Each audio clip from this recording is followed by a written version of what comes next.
네. 다들 어제 그 블로그 오리엔테이션 했는데 어떠셨는지 모르겠습니다. 열정이 좀 불타오르셨는지 모르겠는데요. 아니면 아직은 좀 손에 잡히시지 않을 것 같다라는 생각도 들기도 한데, 이번 세 번 강의를 통해 가지고 이제 내가 다음 주부터 어떻게 운영을 해야 되겠다라는 그 구체적인 답을 좀 가져갈 수 있었으면 좋겠어요. 어제 제가 그 주제에 대한 이야기를 마지막에 드린다고 해놓고 그 마무리 그 다음에 제가 그 내용을 넣어놨었는데 마무리를 하는 것에 정신이 팔려가지고 뒷부분을 깜빡했어요. 그래서 오늘 이거 이야기하면서 주제에 대해서 먼저 이야기를 드리고 그다음에 블로그 수익화 방법이랑 블로그 알고리즘에 대해 가지고 이야기를 오늘은 드리도록 하겠습니다. 화면 잘 보이시나요?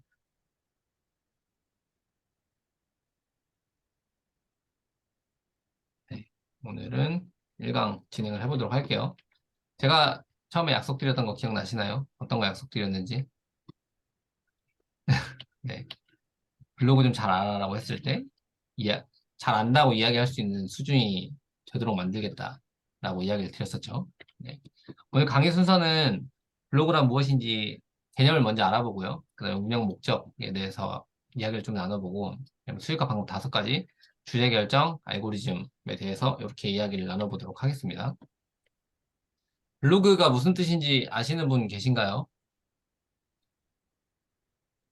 모르시죠, 다들? 아마 모르실 거예요. 이게 참 역설적이지 않나요? 블로그로 돈을 벌려고 하는데 블로그가 무슨 뜻인지 몰라요. 그런 분들이 사실 대부분 많죠. 블로그는 웹로그라는 그 뜻의 줄임말이거든요. 근데 왜 블로그라고 부르는지는 모르겠어요. 근데 웹로그라는 표현의 줄임말인데 이게 이제 정의를 보면은 일기, 칼럼, 뭐 기사 등을 자유롭게 올릴 수 있고요. 그다음에 출판, 개인, 방송, 커뮤니티까지 다양한 형태를 취하는 일종의 1인 미디어다라는 거죠. 여기 이 사진은 아시는 분들은 아시겠지만 이게 그러니까 기록한다라는 이게 원피스에 나오는 로그포스라는 건데 기록을 한다라는 의미죠. 그래서 이 블로그가 로그라는 게 이제 기록을 한다라는 의미인데 그래서 웹에다가 어떤 거를 계속 기록을 해 나간다라는 의미를 가지고 있는 플랫폼인 거죠. 그래서 이게 제가 생각했을 때 다양한 플랫폼들이 있지만 자신의 생각을 표현하기 쉬운 대중성 있는 1인 미디어라는 생각이 듭니다. 뭐 유튜브도 있고, 틱톡도 있고, 인스타그램도 있고, 다양한 분들이 있지만, 블로그는 이제 글로써 이제 풀어나가는 플랫폼이다 보니까 그런 장점이 있는 미디어라는 생각이 듭니다.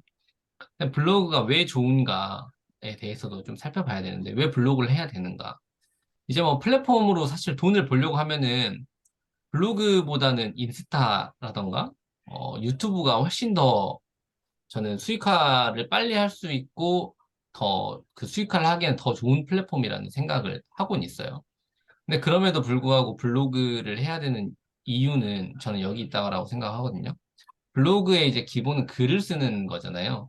인스타는 사진 위주고 그 유튜브는 동영상 위주의 플랫폼인데 블로그는 글을 써야 됩니다. 글. 근데 이제 여기서 이제 이거는 쓰기와 생각은 불가분의 관계이고 좋은 생각에는 좋은 글쓰기가 필요하다. 이게 이제 하버드 대학교에서 이제 글쓰기의 중요성에 대해서 강조하면서 하는 말인데, 그러니까 글쓰기를 하려면은 물론 다른 것도 다 생각이 필요하죠. 인스타를 하는데도 당연히 어떤 사진을 올려야 사람들이 좋아할까 이런 것도 생각을 해야 되겠죠. 그리고 유튜브를 만들 때도 어떤 동영상을 찍어야 사람들이 좋아할까 이런 거 다 찍겠죠. 기획을 하겠죠. 근데 이제 여기서 차이가 있는 건 뭐냐면 인스타는 그런 생각들을 자기가 글로 기록을 남기기에는 조금 부적절한 거고요. 부적절하고요. 인스타는 사진 위주니까.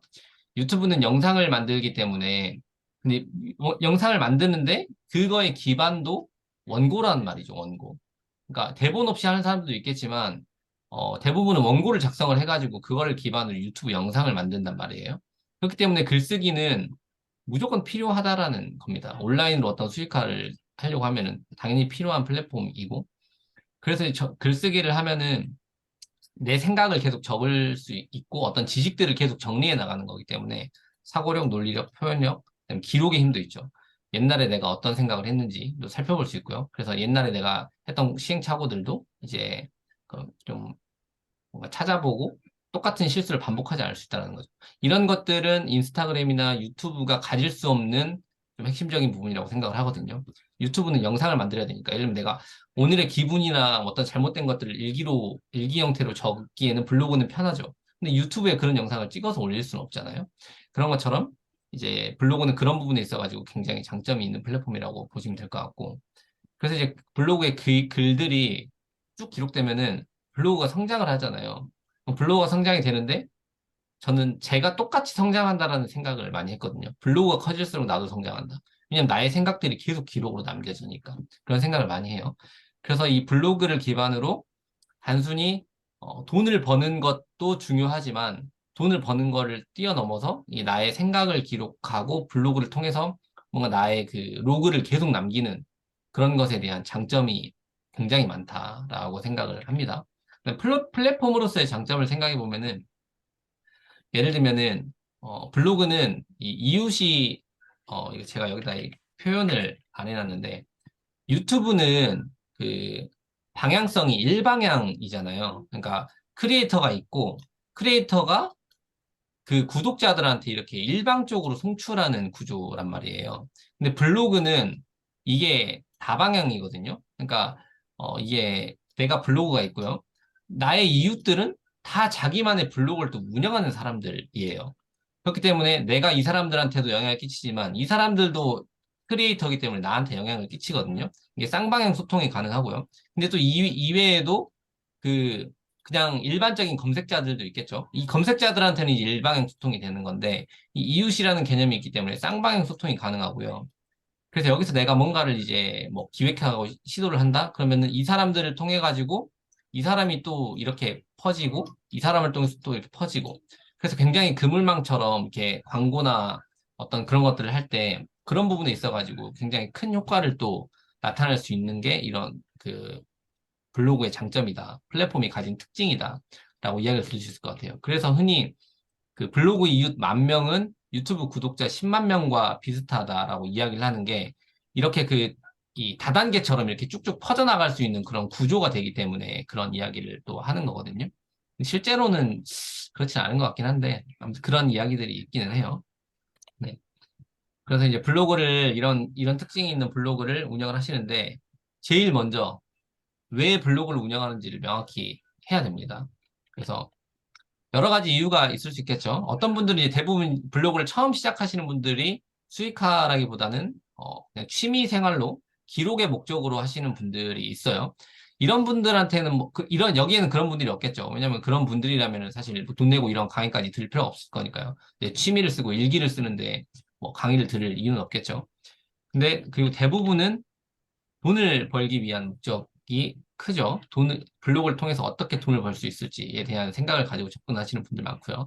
그다음에 이런 것도 있어요. 그러니까 브랜딩도 있는데 결국에 이제 또 돈이 목적이 될 수 있겠지만 내가 어떤 온라인으로 나의 뭔가를 확장시켜 나가려고 할 때 그 전초기지로서의 역할을 할 수 있는 가장 좋은 플랫폼이 저는 블로그라고 생각을 하거든요. 그러니까 블로그를 잘 키워 놓으면은 여기서 파생돼 가지고 이제 뭐 유튜브로 갈 수도 있고 인스타로 갈 수도 있고 이렇게 여러 가지 이건 다른 것도 다 마찬가지긴 한데 그래도 저는 이 블로그라는 게 조금 더 그런 부분에 있어 가지고 확장성을 더 아까 이야기 드렸던 것처럼 이웃분들이 많이 그 1대1의 관계를 맺으니까 확장성이 좀 더 뛰어나다고 생각을 해요. 그래서 이제 그런 관점에서 마중물의 역할을 할 수 있다. 어떤 내가 다음에 내가 하고 싶은 일을 하기 위해서 블로그를 키워놓으면 어떤 거든 다 할 수 있다라고 저는 생각을 해요. 그래서 이거를 운영 목적을 지금부터 좀 명확히 해야 되는 이유는 뭐냐면 내 운영 목적에 따라서 내 블로그 운영 방법이 달라지기 때문이죠. 예를 들면 내가 취미나 기록을 목적으로 블로그를 한다고 해볼게요. 그러면은 상위 노출 이런 거 될 필요 없겠죠. 당연히. 그냥 내가 언제든 꺼내볼 수 있기만 하면 되는 거니까 그냥 나의 기록들만 남겨져 있으면 되는 거거든요. 이러면은 블로그 운영에 고민할 게 없습니다. 근데 내가 돈을 벌기 위해서 블로그를 운영한다. 그러면 이제 여러 가지를 고민을 해야 되죠. 블로그로 돈을 벌 수 있다고 하는데 블로그로 돈 버는 방법이 뭐가 있어?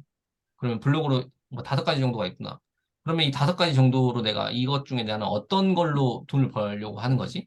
라고 하면서 이제 탑다운 방식으로 이제 하나씩 하나씩 헤쳐나가면서 내가 지금 무엇을 해야 되는지가 나온다라는 거예요. 그리고 이제 근데 이게 명확하지 않으면 결국에는 이제 내가 중간에 어떤 위기들이 왔을 때 또 쉽게 포기한다는 거죠. 내가 뭔가 하고자 하는 목적이 명확하지 않으면은 위기들이 왔을 때마다 쉽게 어제 이야기 드렸던 요 그림 있잖아요. 이런 위기들이 왔을 때 쉽게 포기한다는 겁니다. 그러니까 이제 제가 목표가 아니라 목적이라고 하는 이유는 목표는 내가 예를 들면은 방문자 수 1000명 만들겠어. 이런 게 목표잖아요.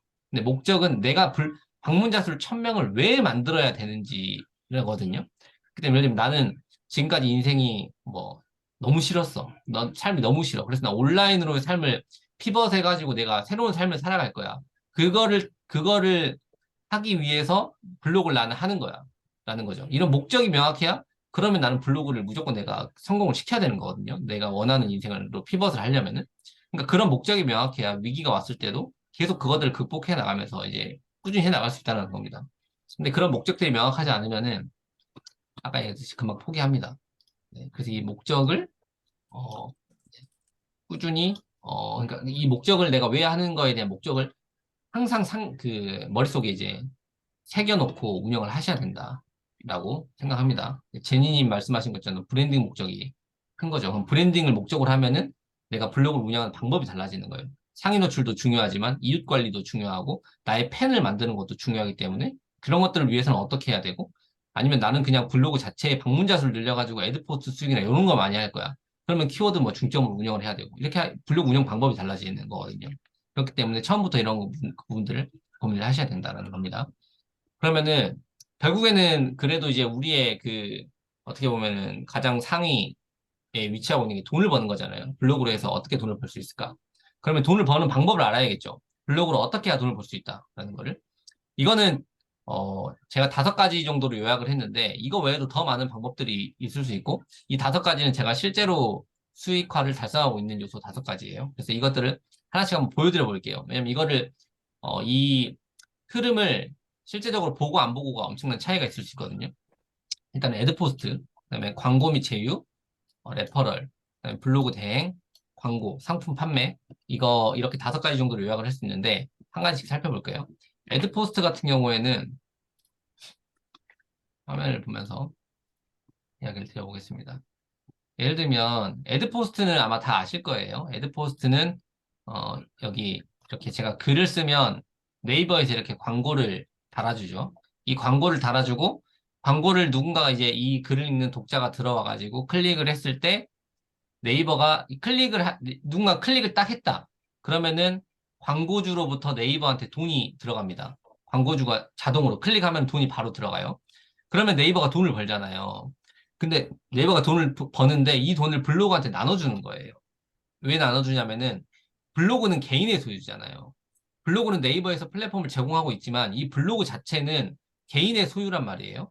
근데 네이버가 광고를 개인 소유의 이 블로그라는 곳에 네이버가 광고를 게재한 거잖아요.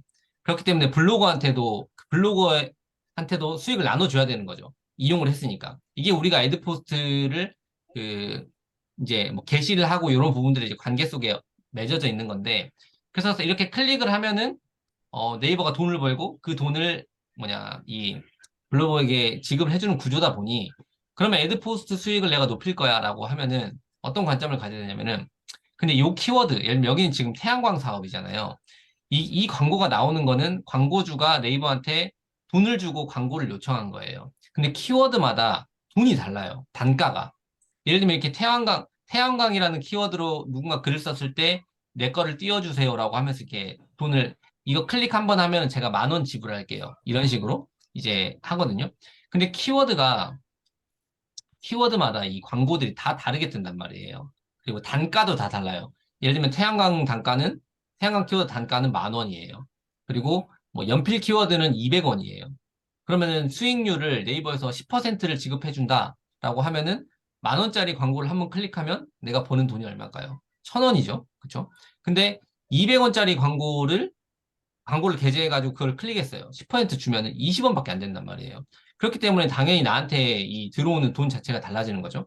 그래서 네이버의 애드포스트 그걸 보면은 클릭률이랑 노출률이랑 클릭률이랑 이런 것들에 따라가지고 그 수입이 전혀 일정하지 않은 이유가 그런 것들이 있거든요. 이 광고의 단가가 있기 때문에.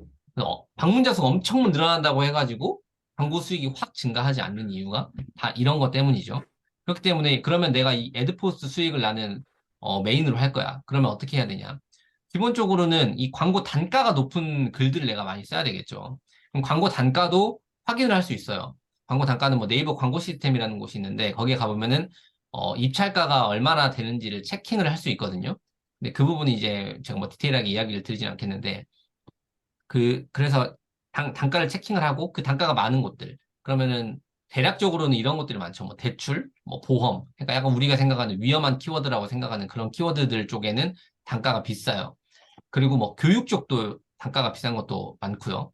그래서 그런 것들이 많은 주제로 내가 블로그를 운영을 하는 것. 그러면 노출수가 그렇게 많지 않더라도 유입량이 적어도 클릭했을 때 나에게 돌아오는 돈이 많아진다는 거죠. 그렇기 때문에 이제 그런 부분들을 고려를 해서 그러면 나는 이 약간 뭐냐 그 비용이 좀 높은 키워드가 많은 분야에서 운영을 해야 되겠다. 예를 들면 의료 분야일 수도 있고요. 의료 분야 그럼 생활건강 분야로 내가 좀 운영을 해볼까? 이런 식으로도 이제 결정을 할 수 있다는 겁니다. 그래서 그럼 실제로 수익이 얼마나 되는지를 한번 볼까요? 이게 제 그 에드포트 수익이거든요. 2022년 2월부터 해가지고 했을 때 제일 많았을 때가 48만 원에서 50만, 40, 여기서 48만 원, 50만 원 정도예요. 그리고 제가 1월에 방문자 수가 일방문자가 10,000명 정도 계속 넘었는데 수익이 42만 원이에요. 이렇게 보면은 엄청 짜죠? 말도 안 되게 짜죠? 방문자 수를 10,000명을 만들어냈는데 한 달 동안에 애드포트 수익이 42만 원밖에 안 돼? 이렇게 생각할 수 있거든요. 그리고 이제 이런 문제들 때문에 많은 분들이 네이버가 너무 짜다 생각해가지고 티스토리로 가서 구글의 애드센스를 받고자 하는 분들도 많아요. 애드센스는 상대적으로 단가가 광고비를 많이 주거든요. 그래서 이런 부분들을 고려를 하셔야 된다. 그래서 애드포스트는, 그래서 개인적으로는 애드포스트로 내가 그 부수익을 만들어내고 이거를 가지고 뭔가 온라인 수익화를 해가지고 내가 해보겠다. 200만 원, 300만 원 정도를 만들어 보겠다. 그러면 일방문자가 한 3만 명 정도는 돼야 된다고 보시면 됩니다. 3만 명 정도, 통계적으로 봤을 때, 음, 하루 방문자가 하루 방문자가 2만 명 정도 되면은 100만 원에서 150만 원 정도가 되는 것 같고요. 3만 원 정도가 되면은 한 200만 원에서 300만 원 정도가 되는 것 같아요. 애드포스 수익이. 그래서 그런 부분들을 고려하셔서 해야 되는데, 그러면 단기간에 이걸 가지고 내가 폭발적인 수익을 만들어내기는 쉽지 않겠죠, 당연히. 그런 부분들을 이제 고려를 하셔야 된다는 겁니다. 그다음에 이제 두 번째가 이 광고 및 제휴죠.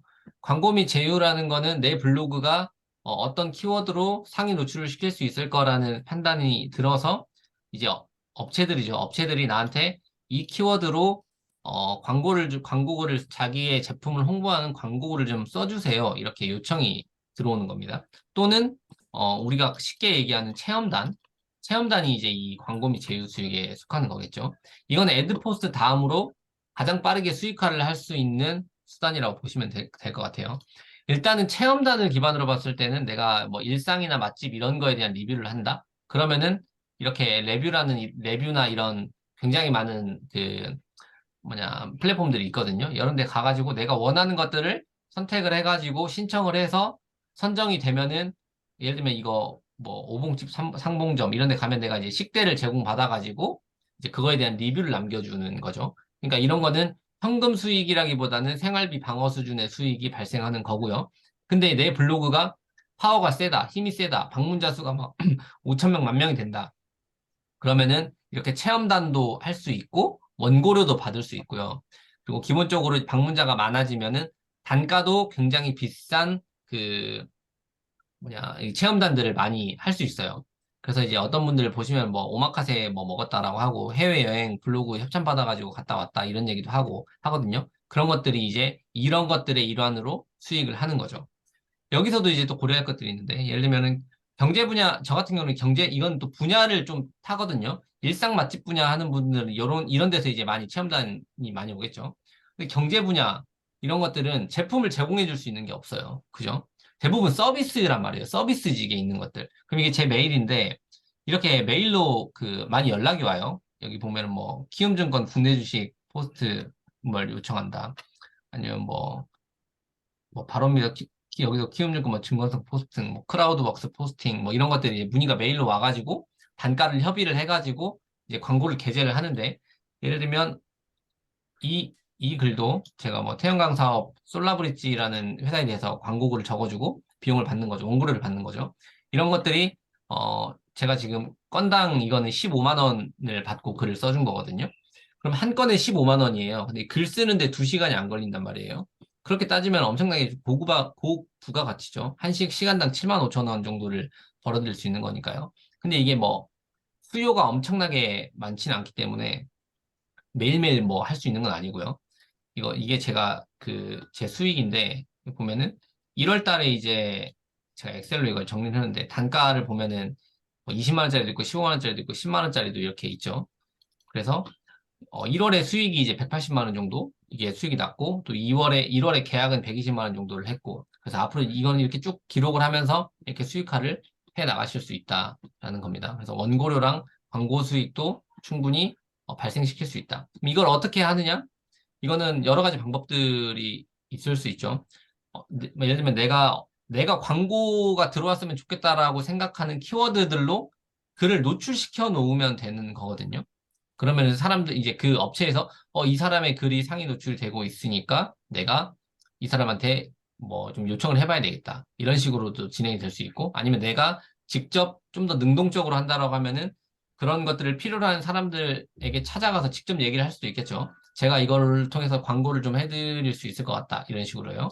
그런 식으로 해가지고 이제 수익을 낼 수도 있고, 이거는 좀 이것도 시간이 필요하거든요. 업체와의 관계들도 있고, 이 블로그가 얼마나 신뢰성 있는 블로그인지도 또 봐야 되기 때문에, 예를 들면 원고료 15만 원 주겠다고 했는데 원고 대충 써가지고 막 써주는 사람들은 업체에서 또 찾기가 싫잖아요. 그렇기 때문에 이런 신뢰관계를 맺는 부분들도 굉장히 중요하기 때문에 이런 부분들은 또 고려를 하셔야 된다라고 이야기를 드릴 수 있을 것 같고, 그 다음에 뭐 레퍼럴 수익이라는 것도 있어요. 레퍼럴 수익이라는 거는 뭐냐면은 그러니까 일종의 추천인이죠. 추천인. 그러니까 내 아이디를 적고 가입을 하는 사람들, 내 아이디를 적고, 내 추천 아이디를 적고 해줬다. 그러면은 뭐 5%를 10,000원, 5,000원, 건당 5,000원을 지급한다. 이게 또 CPA랑도 비슷하고요. 5,000원을 지급한다. 아니면 그 사람이 가입해가지고 거래를 하면은 나에게 뭐 수수료를 얼마씩 계속 준다. 이런 것들이거든요.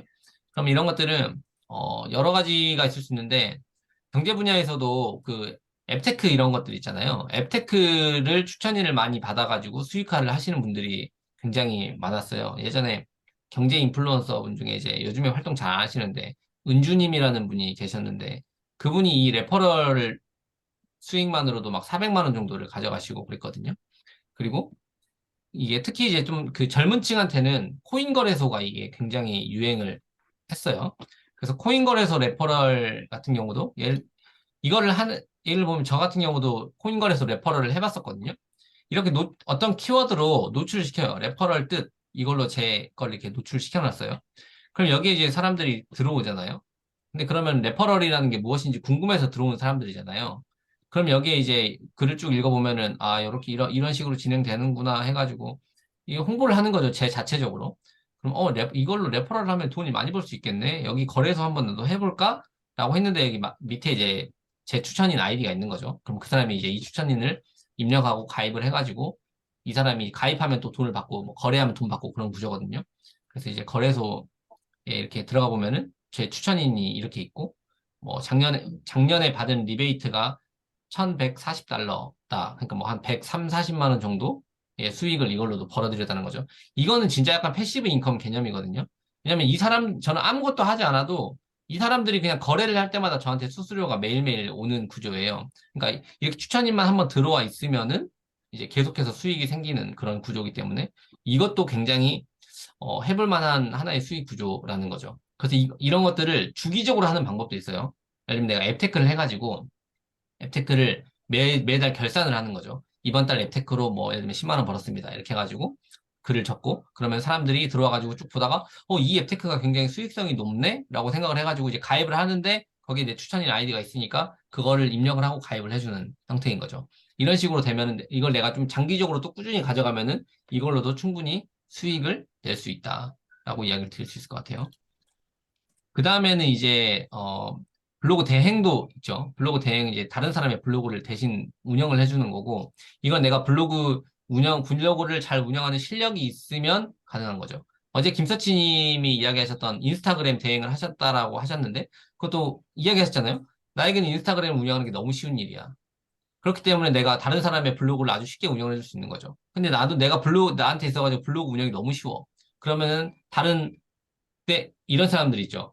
시간은, 그러니까 돈은 많이 버는데 시간이 없는 사람들이 있어요. 예를 들면 뭐 의사들도 있을 수 있고요. 뭐 변호사도 있을 수 있고요. 그런 사람들, 또 업체도 있을 수 있죠. 근데 블로그를 운영은 해야 되겠어. 근데 누구한테 블로그를 회사에 있는 사람한테 야 블로그 너가 좀 운영을 해라 딱 임무를 주기가 애매하잖아요. 그렇죠? 직장 직원한테 그렇기 때문에 이제 블로그 대행을 하는 거예요. 대행을 시켜가지고 그 사람한테 이제 글을 대신 써달라고 하는 거죠. 그래서 저도 이거를 했었고요. 시그널 플래너라는 이 보험 업체에 있었는데 이런 식으로 해가지고 이제 그 일종의 이것도 기자단 그런 것과 비슷한 형태인데 여기 공식 블로그는 이제 여러 가지 아이디로 동시에 접속이 가능하거든요. 그래서 이제 해당 블로그에 접속을 해가지고 글을 작성을 해주는 거죠. 그 요청에 맞춰가지고. 그래서 요걸 통해 가지고 수익을 얻었었는데 이게 제가 받았을 때 이제 글 한 건당 페이를 10만 원씩 받았었어요. 그래서 한 달에 5건 정도씩 했는데 그래서 요런 이 업체를 하나 담당하면서 한 달에 50만 원에서 60만 원 정도의 수익이 생겼던 거죠. 근데 그럼 한 달에 5건 썼는데 그 정도 했으면 내가 이런 대행 업체들을 여러 개를 제가 운영을 할 수 있다? 한 세네 개 정도만 운영을 한다. 그럼 한 달에 하루에 글 하나씩 쓰는 걸로 했을 때가 하루 한 달에 30개 쓰는데 그런 걸로 하면은 300만 원이 될 수 있다는 거죠. 나의 몸값이 높아지면은. 그렇기 때문에 이거는 근데 내가 블로그를 운영하는 실력이 충분해져야 가능한 거고 나의 실력을 검증을 시켜줄 수 있는 수준이 되어야 가능해진다라는 거죠. 네. 그래서 이 블로그 대행을 통한 수익을 낼 수 있고요. 그다음 마지막은 이제 광고인데 이게 이제 일종의 브랜딩이랑 연결이 되는 거예요. 내가 어떤 상품을 이제 판매를 하고 싶어요. 블로그를 통해서. 그렇게 했을 때 이제 블로그라는 수단을 이용해 가지고 홍보를 하는데 두 가지 방법이 있을 수 있죠. 첫 번째는 상위 노출을 시켜가지고 내가 판매하는 상품에 상위 노출을 시켜서 내 블로그로 유입이 되게 해서 내 블로그에서 판매 활동이 이루어지게 하는 것이 한 가지가 있고요. 상위 노출이 되지 않더라도 내가 브랜딩이 돼가지고 나의 팬들이 있다. 나의 글들을 좋아해주고 찾아주는 사람이 있다. 그럼 이 사람들한테도 다이렉트로 판매가 가능하다는 거죠. 내가 노출을 시키지 않고 그냥 글을 적어도 이 사람들이 이웃들이 이제 구매를 해주는 효과가 있다는 거죠. 그래서 이것도 제가 사례를 한번 보여드리면, 아이고. 제가 이제 그 해외 구매 대행 사업도 했었었거든요. 근데 이제 중국에 있는 물품들을 떼가지고 판매를 하고 했었었는데, 이렇게 셀프 광고를 합니다. 별지식이라는 게 있었는데, 레이저 포인터. 여기에 이제 가보면 제 글이 이렇게 노출이 되고 있어요. 그래서 제가 이거는 실제 제가 구매한 것처럼 후기를 쓴 거죠. 그렇게 해가지고 이렇게 들어가 보면은 이제 마지막에 이제 랜딩이 제 이제 스마트 스토어로 이렇게 해가지고 후기 쓰고 여기다 이제 랜딩을 제 스마트 스토어로 시키는 거죠. 그래서 실제로 이 키워드가 쇼핑 탭에서는 전혀 노출이 안 됐었는데 이걸로 들어와가지고 구매하신 분들이 꽤 많았었어요.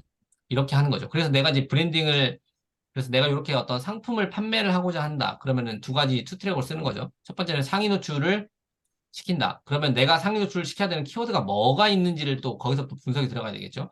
예를 들면 저 같은 경우는 내가 블로그를 컨설팅하고 코칭하는 프로그램을 판다.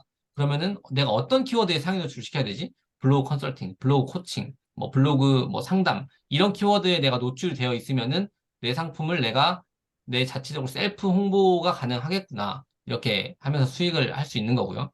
아니면 저는 이제 지금은 이웃분들 위주로 이제 하고 있거든요. 그러니까 제 글을 쓰고 글을 홍보를 하고 그분들이 이제 이웃들에게 다 공유를 해가지고 이제 잠재 고객들을 좀 넓히고 그분들이 이제 이렇게 진입을 해가지고 어떤 제 상품을 이용할 수 있도록 하는 그렇게 이제 네트워크를 활용해가지고 이제 상품을 판매를 하는 거죠.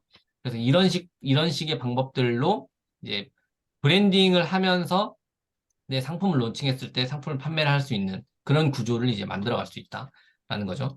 이게 이제 뭐 블로그 강의를 하거나 블로그 코칭을 하거나 이런 것들도 다 사실 이 범주 속에 들어간다라고 볼 수 있어요. 그래서 다른 분들은 또 블로그 수익화 수단이 뭐 강의도 있고 코칭도 있고 뭐 여러 가지가 있다고 이야기하는데 저는 그것들이 다 이 범주 속에 들어온다라고 생각을 해가지고 5가지 정도로 이렇게 블로그 수익화 방법을 요약을 했어요. 이 5가지 정도를 이제 들었을 때 그럼 나는 어떤 분야로 수익화를 해야 되나? 라는 고민들을 이제 하시게 될 거고 어느 정도 이제, 아, 나는 내가 생각하는 거는 이 분야지라고 생각을 할 수도 있고, 아니면 이것밖에 생각을 못 했었는데, 알고 보니까 맞네? 그러면 좀 이제, 이제부터 또 고민이 되시기 시작하는 분들이 있을 수도 있을 거예요. 근데 이거를 알아야, 이 다음으로 진행이 가능하다는 거죠. 이것들을 정해야, 내가. 네. 그래서 수익화 방법을 결정을 해야 운영 방법이 나오는 거죠. 왜냐면은, 애드포스트 이런 거는 클릭률 같은 거는 내가 통제할 수 있는 건 아닌데 클릭률을 높이려면 일단 노출을 많이 시켜야 되는 거잖아요. 그럼 노출을 많이 시켜야 된다. 그러면은 그리고 내가 단가가 높은 분야에서 운영을 해야 된다. 그럼 내가 주제를 예를 들면 뭐 생활 건강 분야로 하든가 아니면 경제 분야로 하든가 이런 분야로 하는 게 좀 좋을 것 같다. 이렇게 생각을 할 수도 있고요. 광고 제휴도 생활 맛집이랑 일상 이런 거 하면 생활비 방어 체험단 수익화밖에 안 될 것 같은데 나는 원고료도 받고 싶고 실제 그 현금 수익을 만들고 싶은데 그러면은 또뭐 교육 분야로 좀 서비스 업종이 많은 곳으로 내가 해야 되겠다. 이렇게 생각을 할 수 있는 거죠. 그래서 그래서 요 수익화 방법들을 고려를 하셔가지고 이제 운영 방법들을 결정을 해 나가셔야 됩니다. 그래서 가장 시급하게 해야 되는 게 이런 것들을 기반으로 이제 주제를 정해야 되는 거예요. 주제를. 근데 주제를 정할 때 이제 대부분 이제 저도 처음에 그랬거든요. 흔히 말하는 잡불이라고 하죠. 잡불. 그러니까 내가 쓰고 싶은 글을 막 계속해서 써 나가는 그거예요. 그러니까 카테고리도 엄청나게 다양하게 만들고요. 저도 제가 처음에 운영할 때 그렇게 했었거든요. 한 10가지 정도 되는 주제를 다뤘던 것 같은데, 근데 그 중에서 경제 분야가 방문자 수가 굉장히 잘 들어온다라는 걸 알고, 그때부터는 경제 분야로만 쭉 운영을 했어요. 그래서 이제 결국에는 경제 분야로 이렇게 운영이 되게 됐는데, 이 주제를 정해야 되는 이유에 이야기를 드리겠지만, 제가 이제 여러분들의 그거를 살펴봤을 때, 제니님 같은 경우에는, 에이파이브님 안녕하세요. 제니님 같은 경우에는 교육 쪽으로 아마 진행을 하실 것 같다는 생각이 들었고, 김서치님은 지금 아까 마케팅 분야도 있으셔가지고 경제 분야로 하시지 않을까라는 생각, 비즈니스맨 님도 좀 애매한데 브랜딩이나 경제 분야가 조금 더 합리적이지 않을까라는 생각을 했었고요. 열정부자 엄마님은 지금 육아 일상 맛집 이런 거 위주로 하고 계시는데, 지금 어제 이야기 들어보니까 또 경제 분야나 부동산 이런 데도 관심이 있다고 하시는데 그 분야를 새로 할 것인가 이런 부분을 또 고민을 하셔야 될 것 같고 오르시님은 공인중개사 분야니까 경제 분야로 하실 것 같고 AA5님이 제가 봤을 때는 가장 이제 물음표였거든요. 어떤 주제를 하시려고 하시는 건 물음표였고 지니님 같은 경우도 부동산이랑 무의식 그 두 가지 뭐 여러 가지 하셨다고 하셔가지고 부동산이면 경제 분야고 무의식 분야면은 자기개발 분야인데 네이버에는 딱히 그런 그 카테고리가 나눠져 있는 게 없기 때문에 좀 애매해요. 그래서 주제를 일단 결정을 하셔야 되는데, 주제를 결정할 때 제가 이제 고려해야 될 것들을 몇 가지 이야기를 좀 드려볼게요. 그 부분들 이제 또 참고를 하셔가지고 주제를 빨리 결정을 하셔야 됩니다. 일단 주제는 지금 네이버에 32개의 주제가 있어요. 이렇게 엔터테인먼트, 예술, 생활, 노하우, 쇼핑, 취미, 여가, 여행, 지식, 동향 이렇게 네 가지로 구분되어 있거든요. 그래서 여기 지금 빨간색으로 표시되어 있는 게 뭐냐면은 이게 인플루언서 그 주제가 있는 거예요. 예를 들면 좋은 글 이미지, 만화 애니, 상품 리뷰, 일상 생각, 원예 재배, 사진, 취미, 맛집, 어학 외국어, 아 이거는 교육 학문으로 이렇게 묶일 수 있겠네요. 사회 정치. 이것들은 이제 그 뭐냐 그게 없어요. 인풀 탭에 약간 지원하기가 좀 애매한 주제들이에요. 물론 여기에 계신 분들 중에 이거를 하실 분들은 지금 없으신 것 같다는 생각이 드는데 그래서 여기에서 이제 한 가지 주제를 선택을 하셔가지고 집중적으로 그 해당 분야의 글만 운영을 해야 된다라고 이야기를 드릴 수 있고요. 그 주제를 또 정해야 되는 이유는 이건 제가 실제로 경험을 했던 이야기인데요. 제가 온라인으로 이제 그 수익화를 좀 해야 되겠다는 생각이 들어가지고 내 인생을 피벗해야 되겠다, 새로운 인생을 살아야 되겠다라는 생각이 들어갖고 어, 서점에 제가 좀 자주 종종 갔는데 이제 금요일 저녁이었어요. 금요일 저녁. 금요일 저녁에 제가 서점에 가가지고 책을 이제 좀 고르려고 이렇게 막 하고 있는데 거기에 이제 나이가 지긋하게 드신 그 남성분들이 있더라고요. 한 60대 정도 돼 보이시는 분들이신데 금요일 저녁에 서점에 와서 책을 읽고 어떤 분은 영어 공부를 하고 계셨는데 공부를 하고 있다. 이분들 약간 좀 뭔가 그 보통은 아닐 것 같은데 뭔가 내공이 깊으실 것 같다라는 생각이 확 드는 거예요. 그래가지고 그리고 또 그분들도 니즈가 있죠. 나이가 60 정도 되면은 이 이야기를 하고 싶어 하는 또 그 니즈들이 있거든요. 막 누가 질문을 하면은. 그래가지고 한번 말을 한번 걸어볼까라는 생각이 들어가지고 실제로 제가 이야기를 걸어봤어요. 그래가지고 막상 이렇게 질문을 던졌죠. 안녕하세요. 저는 뭐 이런 사람인데요. 제가 제 인생을 좀 새로운 인생으로 살아가고 싶은데 그, 그 인생의 선배로서 조언을 해주고 싶으신 게 혹시 있으신가요? 이렇게 물어봤어요. 생뚱맞게. 그러니까 그분들이 좀 당황해 하시면서 한 분이 엄청 이야기를 잘 해주셨는데 한 30분 정도 이야기를 해주셨어요. 근데 그분이 얘기했던 것 중에 하나가 이 내용이 있었거든요. 그분이 이제 뾰족해져야 된다라고 이야기를 많이 하시더라고요. 뾰족해져야 된다. 그 이유는 그러니까 우리 지금 대부분의 많은 사람들이 스펙을 좋게 쌓기 위해 가지고 영어도 잘하고 이것도 잘하고 저것도 잘하고 다 잘하는 사람처럼 보여가지고 자기의 스펙을 높이는데 이렇게 되면은 그 신입사원이나 이런 거 면접 보고 할 때 합격 확률이 참가자분의 1이라는 거예요. n분의 1이라고 이야기를 하시더라고요. n분의 1. 이 많은 사람 중에서 제일 좋은 스펙이 제일 좋다고 해서 뽑히는 것도 아니고 뭐 여러 가지를 고려해가지고 이제 뽑힌다는 거죠. n분의 1이에요. 근데 한 가지만 엄청나게 잘하는 사람이 있어요. 이걸 대체할 수 없는 사람이 있는 거죠. 그러니까 이 사람은 그 합격 확률이 50%라는 거예요. 얘를 뽑을지 말지를 결정을 해. 그 두 가지, 그러니까 경쟁자가 없으니까 얘는 뽑아야 되냐 말아야 되냐. 얘 문제라는 거죠. 그래가지고 한 가지를 굉장히 뾰족하게 할 필요가 있다라고 이야기를 해주셨었거든요. 그래가지고, 진짜 엄청 맞는 말이다라는 생각이 들었는데, 알고 보니까 그분이 그 대학 교수 출신이시고, 기업에서 인력 채용을 담당하시던 분이셨다라고 저한테 이야기를 또 해주시더라고요. 그래가지고, 역시 좀 다르긴 다르구나, 내공이 다르구나, 이런 경험이 있었습니다. 이것도 똑같은 관점이거든요. 그러니까 네이버에서도, 그러니까 이거는 어디 가서나 보는 관점이 똑같은 거죠. 예를 들면 네이버에서는 그 퀄리티 좋은 글들이 상위 노출을 시키려고 노력을 한단 말이에요. 근데 나는 육아 글도 쓰고, 뭐 IT 글도 쓰고, 자동차 글도 쓰고, 경제 글도 쓰고, 그다음에 뭐 부동산 글도 쓰고 이런 사람이에요.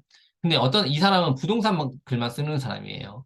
그럼 이 사람과 이 사람을 비교해 봤을 때, 이 사람 글 100개 썼어요. 이 사람도 글 100개를 썼어요. 그럼 누가 더 전문가냐는 거죠. 당연히 그냥 불보듯 뻔하잖아요. 이 사람이 더 전문가라는 거예요. 그래서 주제를 다양하게 운영을 하면은 상대적으로 전문가처럼 보이지 않을 가능성이 매우 높다라는 겁니다. 그렇기 때문에 한 가지 주제를 무조건 선택을 해야 되고요. 그 다음에 이제 주제를 또 선택할 때, 이거는 이제 약간 개념적인 거고, 이거는 이제 약간 이론적인 부분인데, 네이버에서는 이따가 이야기 드리겠지만은, C랭크라는 그 알고리즘이 있는데, C랭크라는 알고리즘이 이 6개의 요소를 평가를 해요. 6개의 요소. 이게 6가지인데, 그 중에 이제 마지막이 블로그 에디터 주제 점수가 있어요. 이게 뭐냐? 여기 읽어보면은, 딥러닝 기술을 이용해 문서의 주제를 분류하고, 그 주제에 얼마나 집중하고 있는지를 계산한다. 라는 겁니다. 이게 무슨 의미냐면은, 내가 글을 하나 딱 썼어요. 근데 이 사람이 부동산에 대한 글을 썼어요. 근데 내일은 또 맛집에 대한 글을 쓰네. 그 다음에 또 계속 맛집에 대한 글을 쓰고 부동산에 대한 글을 꾸준히 써나간다는 거예요. 그럼 이 사람은 이 여러 가지의 주제를 운영하는 사람은 C랭크를 좁게 받기 힘들다는 거죠. 왜냐면 한 가지 주제에 집중을 하지 않고 있으니까 C랭크가 늦게 쌓인다라는 겁니다. 그렇기 때문에 이렇게 네이버의 알고리즘을 통해 봐서도 한 가지 주제로 집중적으로 운영하는 게 훨씬 C랭크를 쌓는 데 도움이 되고 더 여러 가지 주제를 운영하는 사람보다 훨씬 더 빠르게 그, C랭크를 쌓을 수 있다는 겁니다. 그리고 또 한 가지는 인플루언서라는 제도가 있잖아요. 네이버에는. 여기 계시는 분들도 아마 대부분 중간 목표로 네이버 인플루언서를 생각을 하고 계실 수 있는데 인플루언서를 뽑을 때 여기에 이렇게 딱 명시되어 있어요. 특정 주제를 꾸준히 전문성 있는 컨텐츠를 생산하는 사람이 인플루언서로 선발이 된다라는 거죠. 그러니까 잡불은 안 된다라는 거예요. 결론적으로 말하면은. 잡불은 인플루언서 안 뽑아줘. 왜냐면 내가 봤을 때 너는 이 주제에 대한 전문가가 아니거든. 그러면 너는 이 주제에 대한 좋은 컨텐츠를 생산해낼 가능성이 매우 낮아. 그렇기 때문에 너는 인플루언서에 선정될 수 없어. 이렇다라는 겁니다. 그렇기 때문에 한 가지 주제를 뾰족하게 또 운영을 해야 된다는 거죠. 그리고 또 여러 가지 관점이 있어요. 또 경쟁자들과도 또 비교를 해볼까요? 예를 들면 내가 이렇게 주제를 3가지를 운영해요. 예를 들면 뭐 상품 리뷰도 하고요. 스포츠도 적고요. 국내 여행도 적어요. 내가 좋아하는 게 3가지니까 이렇게 적어요. 근데 어떤 사람은 상품 리뷰만 적고요. 어떤 사람은 스포츠만 적어요. 어떤 사람은 국내 여행만 적어요. 이 사람들이 나의 경쟁자란 말이에요. 근데 C랭크는 분야별로 쌓여요. 그렇기 때문에 예를 들면 내가 맛집 리뷰 C랭크 점수가 10점이에요. 리뷰가 10점이고 맛집이 뭐 40점이고 운동이 30점 쌓여 있는 거예요. 근데 내가 경쟁을 해야 되는 사람들은 다 80점인 사람들이라는 거죠. 그러면 이 사람들 내가 이길 수가 없어요. 당연히 이 사람들 이기는 거죠. 그러니까 내가 상대해야 되는 거는 그 분야에 대해 한 가지 주제를 선택하면 그 분야에 대한 사람들만 이기면 되는데 여러 가지 주제를 선택하면 각 분야에 있는 사람들 다 이겨야 된다는 겁니다. 근데 여기서 또 생각해 볼 수 있는 게, 아, 나는 다 이길 수 있다. 나는 다 이길 수 있어. 나는 시간이 무한되어가지고, 나는 예를 들면 리뷰 글도 하루에 3개씩 쓸 거고, 맛집도 3개 쓸 수 있고, 운동도 3개 쓸 수 있어. 이 사람들 1개씩밖에 안 쓰잖아. 그럼 내가 당연히 이길 수 있어요. 내가 당연히 이기죠. 나는 글 3개 쓰고 얘는 하나 쓰니까. 내가 이길 수 있어요. 근데 그게 가능할까요? 어렵겠죠. 나의 시간은 무한대가 아니니까요. 하루 24시간 동안 앉아가지고 블로그 글 쓰라고 하잖아요. 못 씁니다. 미쳐버려요. 네. 못 써요, 글. 그렇기 때문에 이런 부분들까지 내가 할애할 수 있는 시간을 고려했을 때도 한 가지 주제에 집중하는 것이 굉장히 효율적이라고 이야기 드릴 수 있는 거죠. 그리고 이제 주제를 선정할 때 시장의 크기도 고려를 해야 되는데, 뭐 내가 예를 들면 도서랑 푸드를 비교해 볼까요? 도서 같은 경우에는 네이버에 혹시 도서 관련된 정보를 얻으려고 여러분 검색해 보신 적 있나요? 아마 네, 몇 분이 있으실 수도 있는데 대부분 이제 그 쇼핑이나 이런 데에서 아마 이탈이 거의 끝날 거예요. 책 제목을 검색을 해도 후기를 또 보는 경우들도 있겠지만 그렇기 때문에 네이버에 제가 생각했을 때 네이버에서 도서를 검색해 가지고 보는 사람들이 그러니까 도서를 검색해서 블로그까지 들어오는 사람들이 그렇게 많지 않다라는 거고요. 그러니까 시장이 작다라는 거죠. 근데 푸드 레시피도 이제 요즘 유튜브도 있고 해가지고 많이 들어오시지 않곤 하지만 유튜브는 영상이다 보니까 글을 통해 가지고 레시피를 보시는 분들도 많으시단 말이에요. 그래서 이 푸드는 시장이 커요. 시장이 큰데 경쟁도 엄청 커요. 왜냐하면 이 그 블로그를 하시는 분들 중에 주부이신 분들이 굉장히 많단 말이에요. 그러니까 그분들이 쉽게 접근할 수 있는 게 푸드 레시피, 일상 육아 이런 거잖아요. 그러니까 여기는 애초에 시장 자체가 엄청나게 큰 거예요. 근데 그러니까 당연히 장단점이 있겠죠. 큰 시장은 이렇게 푸드 같은 큰 시장은 내가 여기서 순위권 이내에 도달하면은 시장이 크니까 트래픽을 굉장히 많이 만들 수 있어요. 근데 여기 있는 사람 다 이겨야 되니까 경쟁이 심하죠. 근데 반대로 도서 분야 이런 경우에는 시장이 작아요. 그러니까 이제 시장에서 이제 판매자들 자체도 적은 거죠. 그 대신 방문자 수를 만들어내는 거는 또 어려워요. 애초에 시장 자체가 작다 보니까. 근데 이런 것들을 이제 고려를 했을 때 그럼 나는 어떤 시장에 뛰어들어야 되는가라는 것들을 또 고민을 해봐야 된다는 겁니다. 수익화 방법도 고려를 해야 되죠. 내가 아까 이건 애드포스트 아까 설명하면서 이야기 드렸죠. 내가 애드포스트랑 뭐 제휴 마케팅을 위주로 할 거야라고 하면은 그 서비스 직종에서 원고료 수익을 뭐 나는 현금 수익을 원해. 나는 생활비 방어가 아니라 현금 수익을 원해. 그러면 이런 것들을 많이 해주는 그런 분야에 또 운영을 해야 되겠죠. 그 주제로 운영을 해야 되겠죠. 그다음에 그리고 나는 육아용품 협찬 받는 게 내 블로그 운영의 목적이야. 그러면은 육아 블로그 하면 되는 거고요. 나는 원고료 받는 게 목적이야. 그럼 경제 블로그 이런 것들 하면 되겠죠. 그다음에 이제 마지막으로 주제 선정 관련해서 이게 고민이거든요. 잘하는 걸 할 거냐, 내가 하고 싶은 걸 할 거냐, 이게 고민이 많이 되는 사항이에요. 그러니까 내가 브랜딩을 해가지고 내 상품을 판매를 하는 수단으로 활용을 하려고 한다라면은 당연히 잘하는 걸 해야 되겠죠. 브랜딩 블로그의 운영의 목적이라면은, 그러니까 여기서 잘하는 것이라는 건 내 전문직 분야를 한다라는 거죠. 그러니까 내가 공인중개사고 공인중개사라는 거를 내가 홍보를 해가지고 더 판매를 뭐 매출을 올리고 싶다라고 하면은 당연히 그 분야로 운영을 해야 되는 거죠. 근데 꼭 그런 게 아니고 뭐 나는 앞으로 내가 하고 싶은 일들이 이런 것들인데 그런 부분들에 대한 뭐 전초 기지로 만들려고 한다. 그러면 이제 하고 싶은 거잖아요. 그러면 이게 주제를 이제 선택할 때 이런 걸 고민하는 거죠. 잘하는 걸 하면은 초기 운영 쉬워요. 예를 들면 오르시님이 공인중개사시잖아요. 그럼 공인중개사 관련된 글을 올려요. 그 글을 올리는 게 일반인들이 올리는 거에 비해서 당연히 훨씬 쉽겠죠. 왜냐면 공부를 이미 충분히 한 상태니까. 근데 이제 일의 연속성이 된단 말이에요, 이게. 그러니까 이게 뭐 일반 직장인들 분들이라면은 뭐 내가 일을 또 하고 왔는데 그 일을 또 블로그로 운영한다? 그러면 이 일이 계속 연속되는 거니까 24시간 일을 하는 거죠. 블로그에서 글 쓰는 거 하는 거니까. 이제 또 스트레스를 받을 수 있다는 거죠. 스트레스가 심화된다. 근데 하고 싶은 거를 하는 경우는 초기 운영은 어려워요. 예를 들면 저 같은 경우도 경제 분야를 제가 운영을 하고 있지만 제가 경제 전문가냐? 여러분 혹시 제가 경제 전문가처럼 보이시나요? 전혀 아니란 말이에요. 저는 뭐 아무것도 몰라요. 아무것도 모르는데 제 글을 읽으시는 분들은 이 사람이 약간 전문적인 것 같다라는 생각이 들게 쓰는 거죠. 그러니까 글을 그렇게 쓸 수 있는 거지. 제가 이 분야의 전문가는 전혀 아니란 말이에요. 그런데 제가 이 글, 이렇게까지 이제 경제 글을 쉽게 쓸 수 있는 이 시간에 도달하기까지 현재까지 제가 글 2천 개를 넘게 썼어요. 2년 정도의 기간 동안 글 2천 개를 넘게 썼는데 엄청나게 많이 썼다라는 거죠. 그러니까 이제 글을 약간 전문적으로 보이게 이제 쓸 수 있는 수준에 도달을 했다는 건데, 처음에 엄청 어려웠습니다. 경제를 내가 경제에 아무것도 모르는데 어떻게 그걸 쓰지? 근데 이 분야가 내가 나아가야 될 길이구나를 선택을 했기 때문에 어려웠지만 썼어요. 그러니까 초기 운영은 어려웠죠. 근데 이제 이게 또 공부를 하면서 써야 되니까 학습 효과가 극대화되는 효과가 있었어요. 그러니까 이게 무슨 의미냐면은 가장 빨리 배우는 방법 중에 하나가 다른 사람한테 알려줄 거를 생각하고 배우라는 방법이 얘기가 있어요. 그러니까 내가 아까도 제가 그 서두에 이야기 드렸던 것처럼 다른 사람한테 내가 블로그를 뭐 예를 들면 일주일 뒤에 강의를 해야 돼. 강의 내가 10명을 모아놓고 강의가 예정돼 있어. 그러면 어떻게 할까요? 지금 제가 얘기하는 것들이 아마 귀에 쏙쏙 들어올 겁니다. 아마. 그러겠죠? 그러니까 근데 이제 그 글을 쓸 때 똑같았거든요. 예를 들면 내가 경제 분야로 글을 쓰는데 어려워요. 어려운데 이걸 다른 사람들한테 내가 알려줘야 된다라는 생각으로 하면서 공부를 하면서 쓰는 거니까 내가 한번 소화가 되거든요. 그리고 내가 쓰기 쉬운 형태로 글을 소화해서 뱉어내야 되기 때문에 공부가 되는 거예요. 그러니까 이게 시간이 지나니까 경제 전문가라고 할 수는 없지만 경제 분야에 대해서 누군가와 이야기를 할 때 엄청나게 이제 그 주제를 또 다방면으로 쓰니까 이게 굉장히 성장이 되는 거죠. 경제 분야에 있어서 전문가는 아니지만 누구와도 경제 분야와 관련돼서 이야기를 나눌 수 있는 사람이 되어 있더라고요, 이게.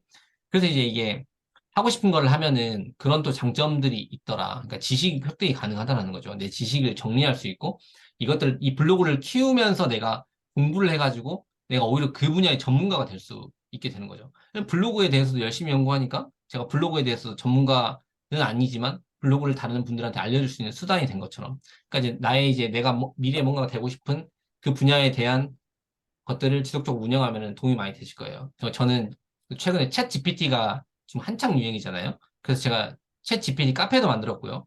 그러면서 매일 챗 GPT 뉴스 기사를 매일 스크린을 하면서 거기서 사람들이 관심 있을 만한 거를 카페에다가 매일 제가 뉴스 기사를 그대로 컨트롤 C, V 한 다음에 저의 형태로 바꿔가지고 발행을 하고 있어요. 15분 정도 하루에 뭐 이 정도 시간을 투자해가지고요. 그러면 이제 나중에 어떻게 될까요? 저는 아마 챗 GPT에 대해 가지고 또 다른 사람들보다는 전문가 수준이 반열에 올라 있겠죠? 그러면 또 그거를 가지고 뭔가를 또 제가 새로운 것들을 시도해 볼 수 있는 사람이 되어 있을 거란 말이에요. 그래서 그런 관점에서도 블로그 주제를 고려를 하셔야 된다라고 이야기를 드릴 수 있을 것 같아요. 네, 굉장히 이야기를 계속 많이 드렸는데, 이제 이게 그 블로그 수익화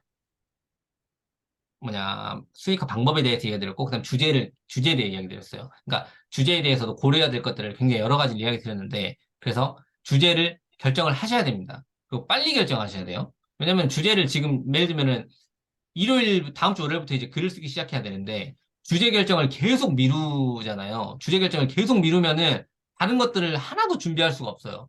그럼 주제를 결정을 해야 내가 무슨 글을 쓸 건지, 이 글을 쓰기 위해서는 어떤 참고해야 될 사이트들을 결정을 해야 되는지, 그리고 이 주제에는 키워드를 내가 어디서 찾아야 되는지, 이런 것들을 다 결정을 해서 준비를 해야 되는데, 주제 결정이 저 뒤에 이루어지면은 아무것도 준비할 수가 없습니다. 이번 주 동안. 그렇기 때문에 아무리 늦어도 내일까지는 주제를 거의 무조건 결정하셔야 됩니다. 빨리. 그래야 그 이후의 것들이 가능해지니까요. 아시겠죠? 그래서 주제를 결정을 하시면은 카페에다가 글 한번 써주세요. 저 주제 결정 뭘로 했다라고. 인증글 한번 써주시면 제가 체킹을 하겠습니다. 그래서 안 하시는 분들은 제가 또 이렇게 계속 빨리 주제 결정하셔야 된다고 이야기를 드릴 거고, 만약에 주제 결정하는데 고민이 있으신 분들은 채팅을 통해 가지고 만약에 단체 채팅에 물어보기 좀 곤란하다. 그럼 1대1 채팅으로 물어보세요. 저 주제 결정을 하려고 하는데 이런 부분들이 너무 고민이 됩니다. 어떻게 해야 될까요? 라고 하면 제가 조언을 드릴 수 있는 부분들을 채팅으로 조언을 드리도록 할게요. 그리고 단체 채팅방에 하면은 이제 서로 공유되는 게 좋은데 개인적인 것들이 있으시면은 1대1 채팅으로 해가지고 저한테 질문 주셔도 됩니다. 그럼 답변을 드리도록 할게요. 그래서 주제를 빨리 내일까지 결정을 하셔가지고 내일 중에는 그 인증해 주세요. 카페에 글 올려주시고 내일 1대1 채팅 주시고요. 네, 궁금하신 분들은 저렇게 하시면 될 것 같고 AM5님 왜 웃으세요? 네, 열심히 설명해 주셔서. 네. 제가 이 블로그 강의할 때마다 좀 열정이 불타오릅니다. 네. 지금 이 이후에 이제 알고리즘에 대해서 이야기를 드릴 건데, 지금 저희가 시작한 지 지금 50분 정도가 지났거든요. 그래서 5분만 쉬었다 할게요. 네. 5분, 그래서 10시 7분 쉴게요, 7분. 10시 30분, 네. 진행을, 다시 쉬고 나서 진행을 하도록 하겠습니다. 네. 쉬는 시간 가질게요.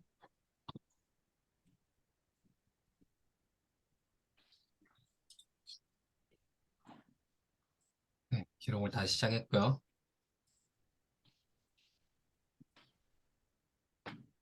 제가 주제 결정에 대해 가지고 이렇게 고려사항들을 이야기 드리다 보면은 더 머리 아파 하시는 분들도 있으시다고요. 그래서 이렇게 막 열심히 얘기했는데, 그래서 어떡하라고? 이렇게 그런 결론에 도달하면 안 되는데, 어떠신지 모르겠네요. 저는 주간에는 프리하기 때문에, 주간에 이제 오픈 채팅 주시면은 언제든 답변을 드릴 수 있도록 하겠습니다. 다들 오셨나요? 서치님, 제니님 아직 아이가 아직도 안 잘까요? 열정부자 엄마님 오셨나요?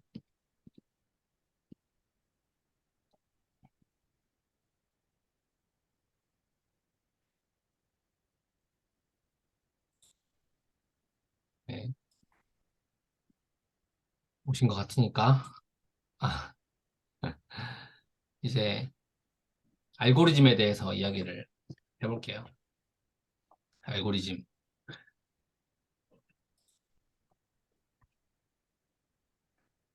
제가 말이 좀 빠르죠? 이게 이야기할 게 좀 많다 보니까 얘기하다 보면 좀 제가 흥분하는 경우가 없지 않은데, 네. 그좀 흥분한 것 같다라고 이야기를 좀 해주세요. 제가 좀 자제를 해보도록 하겠습니다. 네. 그게 딱 좋나요? 네. 그렇다면 다행입니다. 블로그 수익화 아까 제가 5가지 이야기 드렸잖아요. 애드포스트, 광고 제휴, 레퍼럴, 블로그 대행, 광고, 상품 판매. 이렇게 얘기 드렸는데, 이 수익화를 하는 것에 있어가지고, 뭐, 이 5가지의 기저에 모두 깔려 있는 거, 그건 트래픽이거든요. 트래픽을 만들어내야 이것도 증가하고, 이것도 가능해지고, 이것도 가능해지고, 이것도 가능해지고, 이것도 가능해진다는 거예요. 트래픽, 그러니까 내 블로그로 들어오는 사람들이 많아져야 된다는 거죠. 그래서 이제 이 트래픽을 만드는 방법들은 이렇게 어떻게 크게 보면 3가지가 있어요. 상위 노출, 검색 노출을 어떤 사람들이 어떤 키워드로 검색을 했을 때 내 글이 검색되게 하는 거죠. 그럼 내 글을 클릭해가지고 그럼 방문자 내 블로그로 유입이 되는 거겠죠. 두 번째는 이웃의 피드에 노출시키는 거예요. 그러니까 내가 이웃을, 서로 이웃이 되어 있는 사람들은 내가 글을 쓰면 그 사람들의 이제 피드 리스트, 블로그 피드 리스트에 이렇게 뜨잖아요. 그럼 그 사람들이 내 글을 클릭하게 만들어가지고 방문자 수를 만들어내는 것. 외부 유입이 또 있어요. 외부 유입은 내가, 내가 쓴 글을, 링크를 어디 다른 내가 활동하고 있는 커뮤니티나 이런 게시판들에 링크를 뿌려가지고 아니면 오픈 채팅방에다가 친구들한테 야, 나 블로그 이제 제대로 시작하니까 좀 많이 방문해달라라고 하고 이제 뭐 글을 띄우는 거. 이렇게 하면 그 사람들이 그걸 클릭해가지고 내 블로그로 들어오겠죠. 이런 식으로 외부 유입을 만드는 거예요. 블로그 자체적인 게 아니라 링크를 통해가지고 그, 다양한 곳에서 내 블로그로 유입이 될 수 있도록 하는 것. 이 3가지 정도가 이제 블로그의 트래픽을 만드는 방법이라고 볼 수 있거든요. 그러면은 이 트래픽을 이제 만드는데 결론은 이제 이 네이버가 어떤 고민을 하는지를 알아야 된다는 거예요. 그러니까 예를 들면 여기서 어 이거랑 이거는 EU 피드와 웨이브 유입은 내가 통제할 수 있는 거예요. 그렇죠. 내가 활동을 통해 가지고 통제할 수 있는 거잖아요. 이웃을 많이 늘리고 글을 쓰면 EU 피드에 무조건 노출되니까 이거는 내가 통제할 수 있는 거죠. 그리고 외부 유입 같은 경우도 내가 이제 링크를 뿌리고 뭐 카페 활동하고 밴드 활동하고 뭐 오픈 채팅방에다 내 거 링크 뿌리고 이런 것들 활동을 통해 가지고 내가 통제할 수 있는 부분이에요. 근데 이 검색 노출 이거는 내가 통제가 안 되는 부분이란 말이죠. 이거에 대한 통제권은 누구한테 있냐면 네이버한테 있는 거예요. 그러니까 내가 쓴 글을 누군가 검색을 했을 때 상위 노출을 시켜줄 것인지 말 것인지 너의 순위를 매기는 거는 네이버의 권한이란, 네이버가 통제권을 가지고 있다는 거죠. 그렇기 때문에 네이버가 어떤 고민을 하고 있는지를 이해를 해야 돼요. 이거를 이해를 해야 내가 네이버 입장에서 내 글을 쓸 수 있게 되는 거거든요. 네이버는 이런 고민을 합니다. 도대체 어떻게 해야 사람들의 검색을 충족시켜 줄 수 있는 글을 상위에 노출시킬 수 있을까를 고민을 한다는 거예요. 그러니까 이게 무슨 의미냐? 네이버 네이버의 경쟁자가 구글이잖아요. 구글. 그러니까 네이버는 국내 그 포탈 검색 포탈 중에서 독보적인 지위를 가지고 있잖아요. 물론 다음이나 뭐 이런 것들도 있지만 다음에 비해서 그 네이버가 가지는 영향력이 엄청나니까요. 근데 그러면 그 사람들이 네이버를 계속 이용하게 만들어야 되는 거거든요. 근데 계속 이용하게 만들어야 돼요. 근데 요즘에 사람들이 구글로 많이 옮겨가고 있죠. 그래서 이제 구글링이라는 말도 있잖아요. 구글링. 구글에 검색해봐라. 구글링 이런 말도 있잖아요. 그러면은 이 네이버는 사람들이 구글로 이탈하지 않도록 만들어야 된단 말이에요. 그러면서 이제 여러 가지 방법들을 고민을 하겠죠. 근데 그 중에 가장 핵심은 뭐냐면 좋은 글을 노출시키는 거죠. 그러니까 사람들이 진짜 원하는 누군가 검색을 했을 때 그 검색에 대한 만족을 시켜줄 수 있는 글들이 바로 뜨게 하는 거. 그게 이제 네이버의 가장 큰 고민사항이란 말이에요. 이 검색 플랫폼의 생존을 위한 가장 네이버의 생존 전략인 거죠. 그렇기 때문에 네이버는 이거를 고민을 할 수밖에 없습니다. 그래서 그러면 이제 네이버가 고민을 하죠. 아, 그러면은 사람들이 검색했을 때 어떤 것들이 화면에 딱 검색되게 해야 될까? 이런 것들을 고민을 해요. 그 고민을 통해서 나온 것들이 이제 네이버의 알고리즘이죠. 그래서, 그래서 우리는 이걸 알아야 되는 거죠. 네이버가, 어, 그 좋은 컨텐츠들을 검색을 했을 때 노출되게 시키기 위해서 순위를 어떻게 결정을 하는가. 이거를 우리가 알아야 된다는 거죠. 그래서 이제 이거를 네이버에 이것도 이제 기술력이 발전하고 있으니까 계속 발전하고 있거든요. 첫 번째는 이제 리브라라는 게 나왔어요. 리브라. 리브라는 신뢰성이 높은 출처에서 좋은 정보가 나온다라는 거예요. 여기서 이제 그러면 신뢰성이라는 게 뭐냐?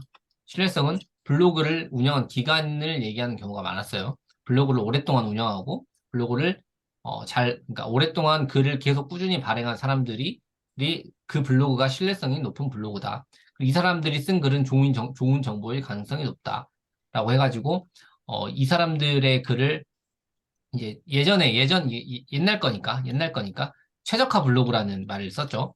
그럼 최적화 블로그가 되면은 이제 이 블로그는 신뢰성이 높은 출처예요. 그러면은 어떤 글을 써도 이 출처의 블로그는 좋은 정보가 나오니까 이 사람들이 쓴 글은 무조건 상위 노출시켜주는 거죠. 그래서 이제 예전에는 이 사람들이 쓴 어떤 한 개 블로거가 쓴 글이 1등으로 노출되고 막 3등으로 노출되고 이렇게 되는 경우가 있었다는 겁니다. 그러면 이렇게 되면 이제 여러 가지 문제점들이 생기게 되는데, 그럼 이 최적화 블로그를 만드는 게 이제 중요하잖아요. 그럼 사람들이 어떻게 하면 최적화 블로그를 만들 수 있지? 그러니까 좋은 글을 계속 쓰면 되지라고 하는 거예요. 그러니까 어떻게 됐냐? 이제 기계를 돌리는 거죠. 그러니까 다른 사람들이 쓴 글을 컨트롤 CV를 하는 거죠. 컨트롤 CV를 해가지고 그냥 그러니까 이거를 최적화 블로그를 막 생성해 버린다는 거죠. 컨트롤 CV 해가지고 그냥 오랫동안 계속 발행만 하면 되는 거니까. 그래서 이제 이런 것들을 방지하기 위해서 네이버가 저작권 이슈를 강화한 알고리즘인 소나라는 이 알고리즘을 도입을 또 같이 했어요. 그리고 근데 이제 이거는 엄청 옛날 거고, 요거가 되고 나서 이제 가장 비교적 최근에 나온 네이버의 이제 메인 알고리즘이 C랭크라는 겁니다. C랭크는 이제 말 그대로 랭크죠, 랭크. 그래서 블로그 상위 노출을 시켜주는 이 그 로직을 어떻게 결정하느냐의 문제고요. 그래서 이 C랭크라는 게 생겼고요. 그 다음에 이제 C랭크라는 것들이 또 당연히 운영을 하다 보면 문제점들이 생기잖아요. 그래서 문제점을 보완하기 위해서 다이아 로직이 나왔고요. 또 다이아 로직을 보완하기 위해서 지식 스니펫이 나왔고 에어서치와 스마트 블록이라는 게 나왔어요. 또 아우라라는 또 이런 지금 알고리즘도 또 계속 발전 중이고 적용 중인데 이건 아직 좀 내용이 구체화되지 않아가지고 이것까지는 아실 필요는 없을 것 같아요. 그래서 그러면은 이 C랭크랑 요런 것들을 다 만족시키기 위해서 내가 블로그를 어떻게 운영을 해야 되는가 각각의 알고리즘을 하나씩 살펴보도록 할게요. 이게 좀 머리가 아프거든요. 근데 머리가 아픈데 이거 이제 익숙해지셔야 돼요. C랭크는 뭐고 다이아 로직은 뭐고 지식 스니펫은 뭐고 에어서치 스마트 블록은 뭐고 이거를 익숙해지셔야지 저랑 이제 나중에 의사소통을 할 때 이게 의사소통이 가능해져요. 이 용어들을 모르시면은 그거는 C랭크 관점에서 좋지 않을 것 같아요. 다이아로직에서 좋은 점수를 받을 수 없어요. 이렇게 얘기를 했는데 이해를 못하면 또 하나씩 다 설명을 해야 되잖아요. 다이아로직은 이런 거였고요. 이렇기 때문에 이렇게 된다. 다 설명하면 시간이 너무 오래 소요되거든요. 그렇기 때문에 이 개념들이 지금은 익숙하지 않고 어렵게 느껴질지 모르겠는데 반드시 알아야 되고 이제 익숙해지실 필요가 있어요. 제가 계속 얘기 드릴 거거든요. 그래서 익숙해지셔야 된다. 너무 머리 아파하시지 않으셨으면 좋겠고요.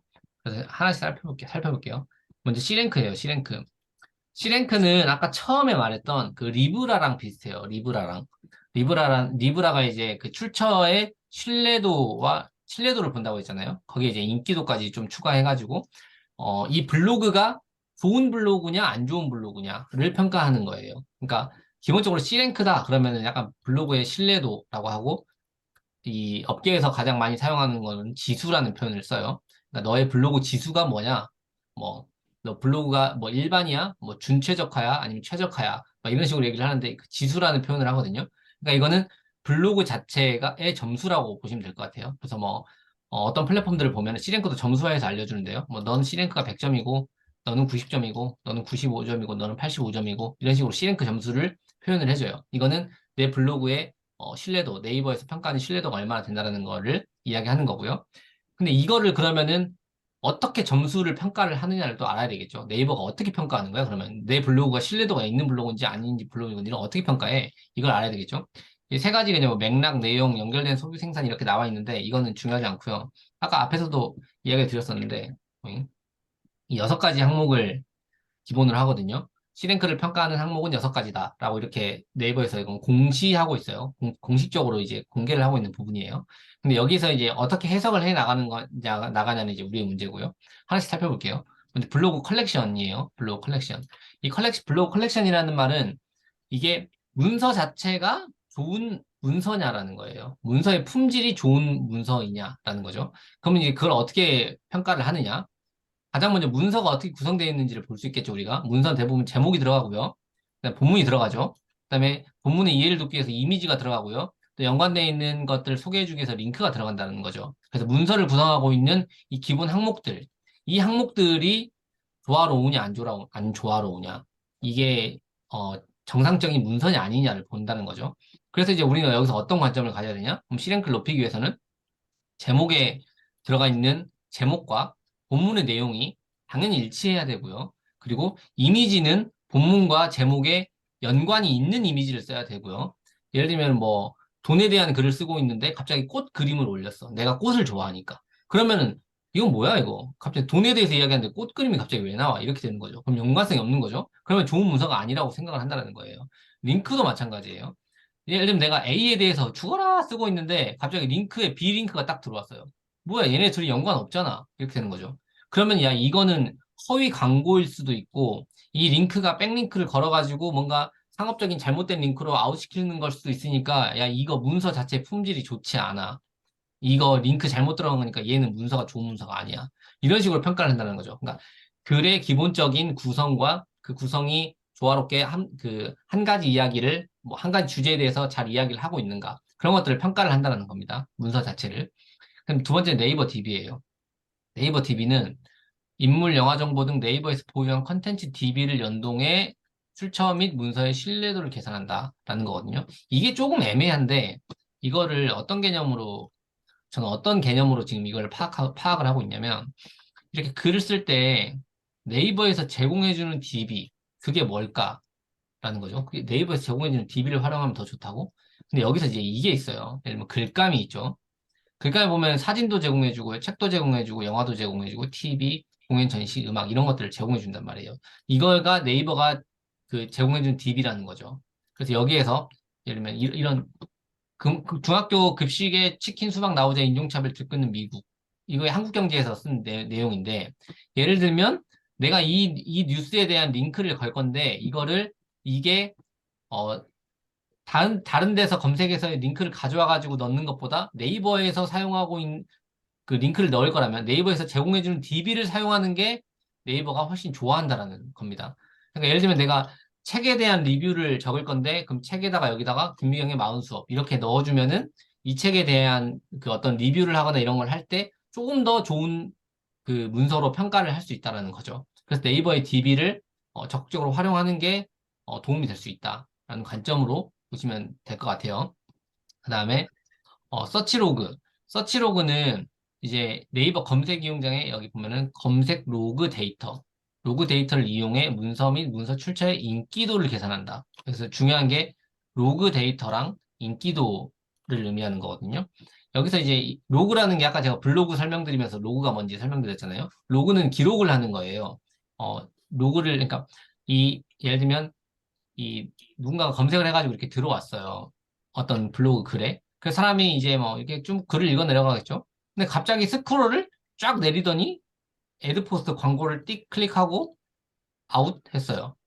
그러면 이 사람이 남긴 로그는 글 처음에 읽는 척 하더니 스크롤 내리고 광고 클릭하고 나갔다. 그럼 이게 뭘까요? 이거 광고 수익 증가시키려고 어뷰징 행위 한 거라는 거죠. 그러면 이 문서는 인기도가 이제 없는 문서라는 거죠. 그런 식으로 이제 평가를 한다는 거예요. 그래서 로그 데이터를 어떻게 쌓아야 되냐? 어떻게 쌓는 게 좋냐? 처음에 사람이 들어와가지고 글을 쭉 읽어요. 이제 스크롤 쭉 내리면서 처음부터 끝까지 읽어요. 그러면은 여기에 이제 뭐 이 사람이 여기에 글을 읽는데 소비한 시간이 한 5분 정도 걸렸다고 해볼게요. 5분 정도 걸렸어요. 근데 이 사람이 예를 들면 스크랩을 해가요. 스크랩을 해가고요. 또 이 사람의 글이 좋아가지고 하트도 누르고요. 좋아요도 누르고요. 뭐 고맙다고 해가지고 댓글도 남겨요. 그러면 이 글이 좋은 글이라는 거잖아요. 그런 거를 이제 그런 것들을 평가를 해가지고 이런 글들이 많은 블로그가 좋은 블로그라고 이제 그 네이버가 평가를 한다는 겁니다. C랭크 점수에서 좋은 점수를 준다는 거예요. 그렇기 때문에 이런 부분들을 우리는 이제 뭘 고려해야 되냐? 여러 가지 고려해야 되겠죠.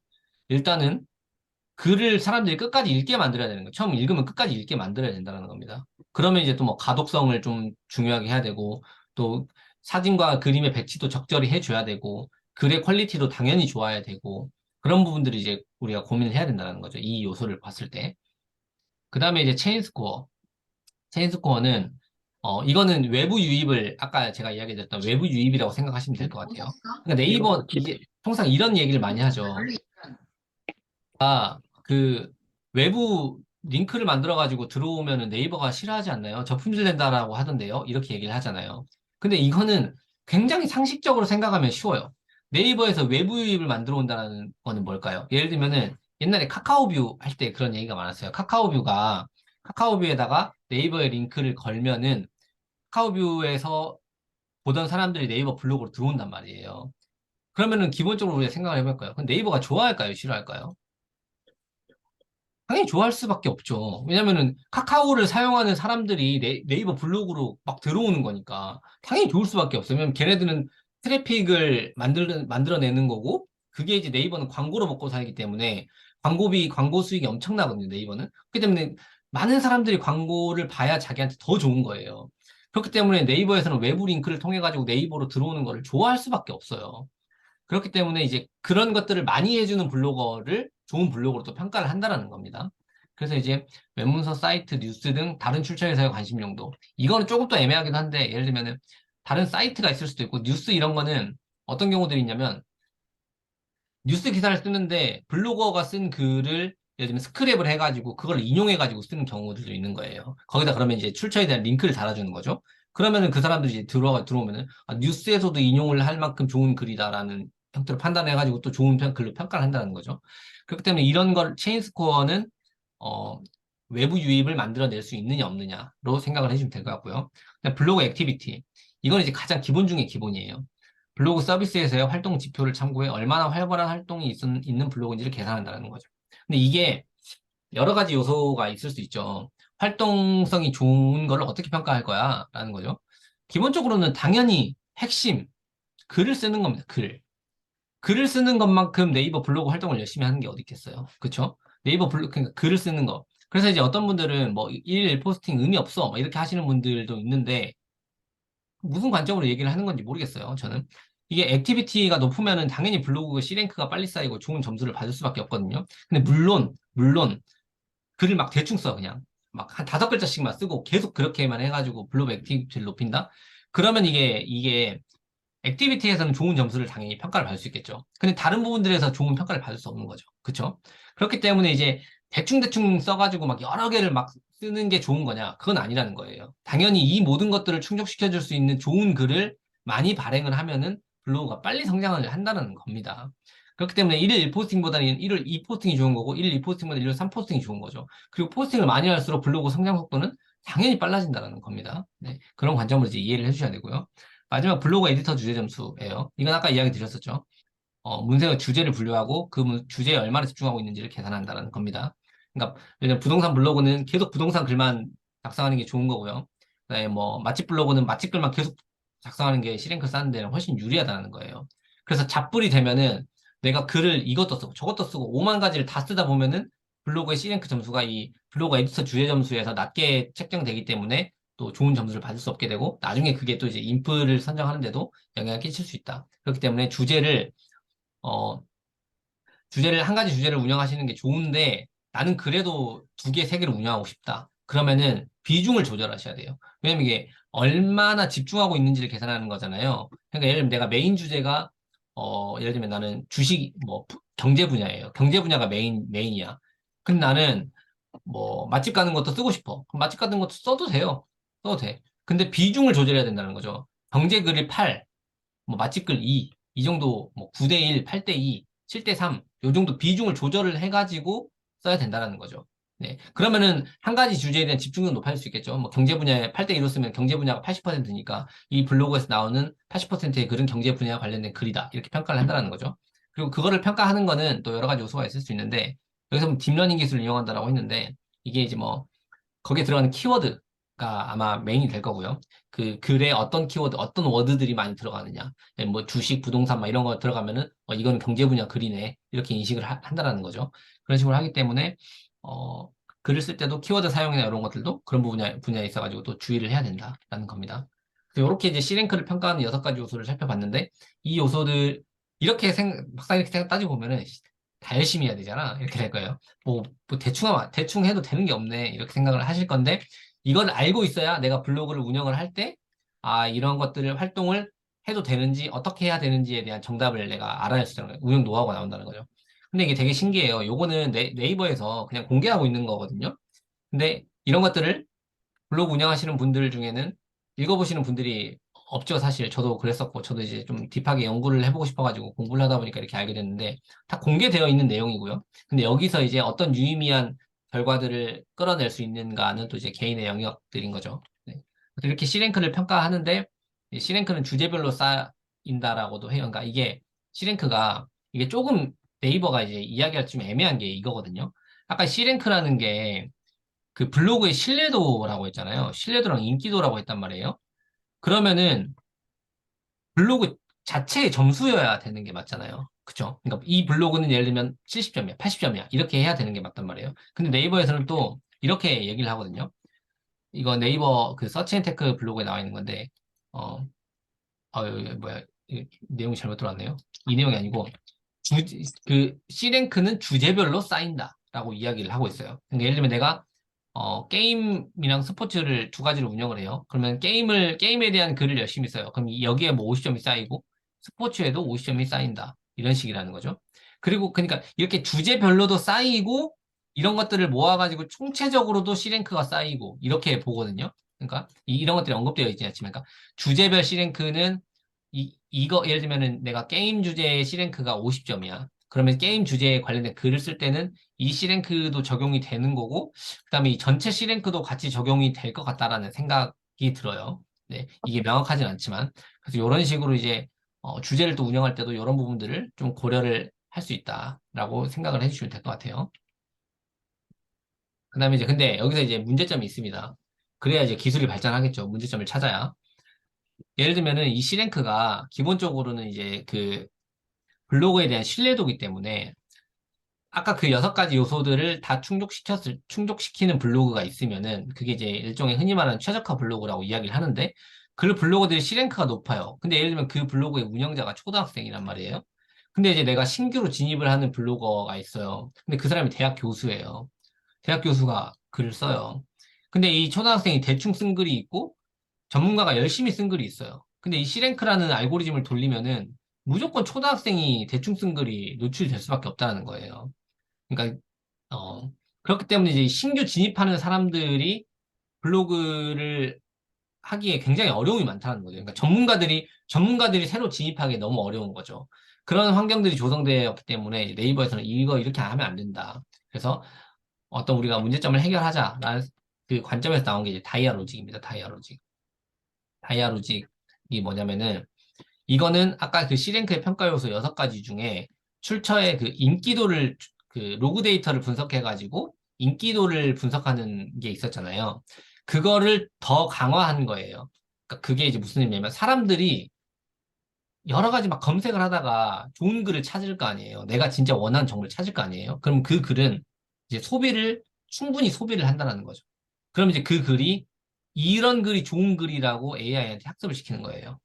이걸 한번 이 그래프를 이 도표를 한번 설명을 해드려 볼게요. 검색 사용자가 있어요. 우리라고 쳐볼게요. 내가 A라고 검색을 했어요. A라고 검색을 해가지고 이렇게 쭉 떠요. 뭐 3개 정도가 떴어요.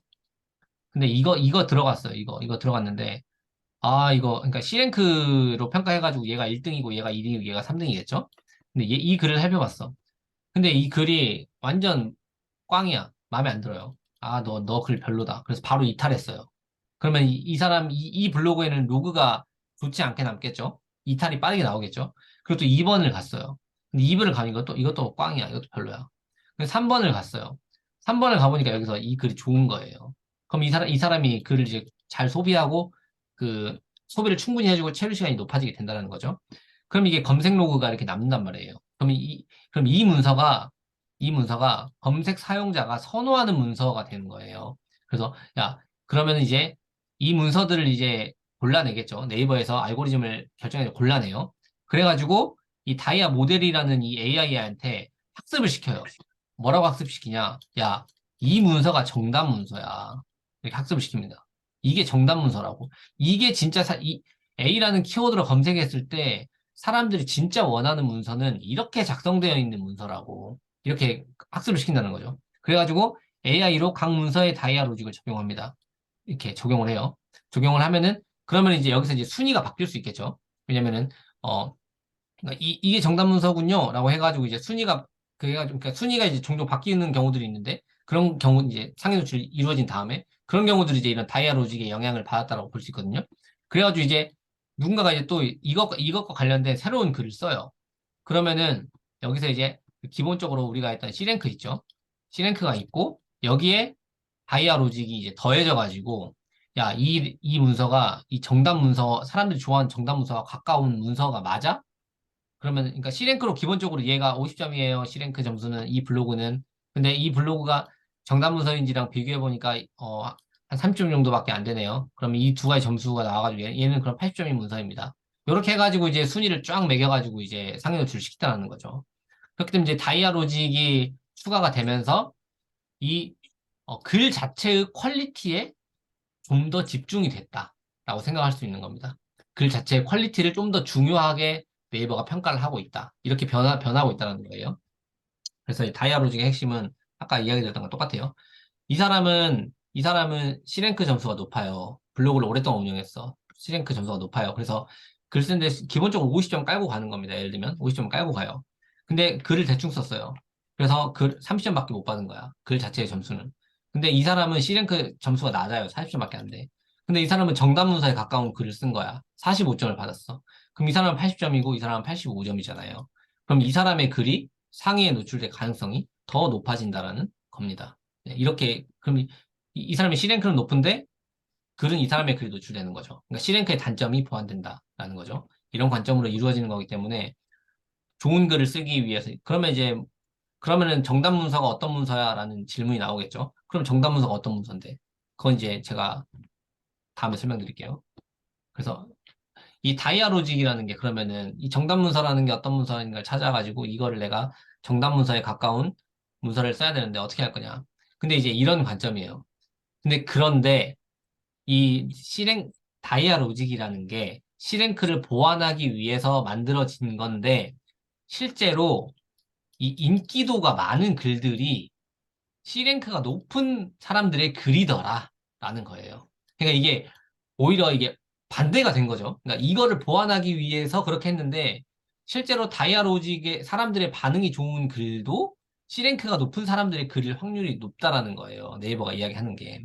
그러니까 이게 이제 그렇기 때문에 결국에는 우리가 C랭크가 높은 사람들이 글을 어떻게 쓰는지를 결국에 볼 수밖에 없어요. 그리고 이제 그러니까 그리고 이 사람들이 C랭크가 높은 사람들이 글이 이미 상위에 노출되어 있잖아요. 그럼 이 사람들이 들어와가지고 많이 접속을 하죠. 그럼 로그를 많이 남긴단 말이에요. 이 글에 대한 로그를 많이 남겨요. 그러면은 이제 네이버 뭐냐 다이아로직에 의해 가지고 그 문서들이 정답 문서로 규정될 가능성도 높아지는 거고요. 로그를 많이 남기니까.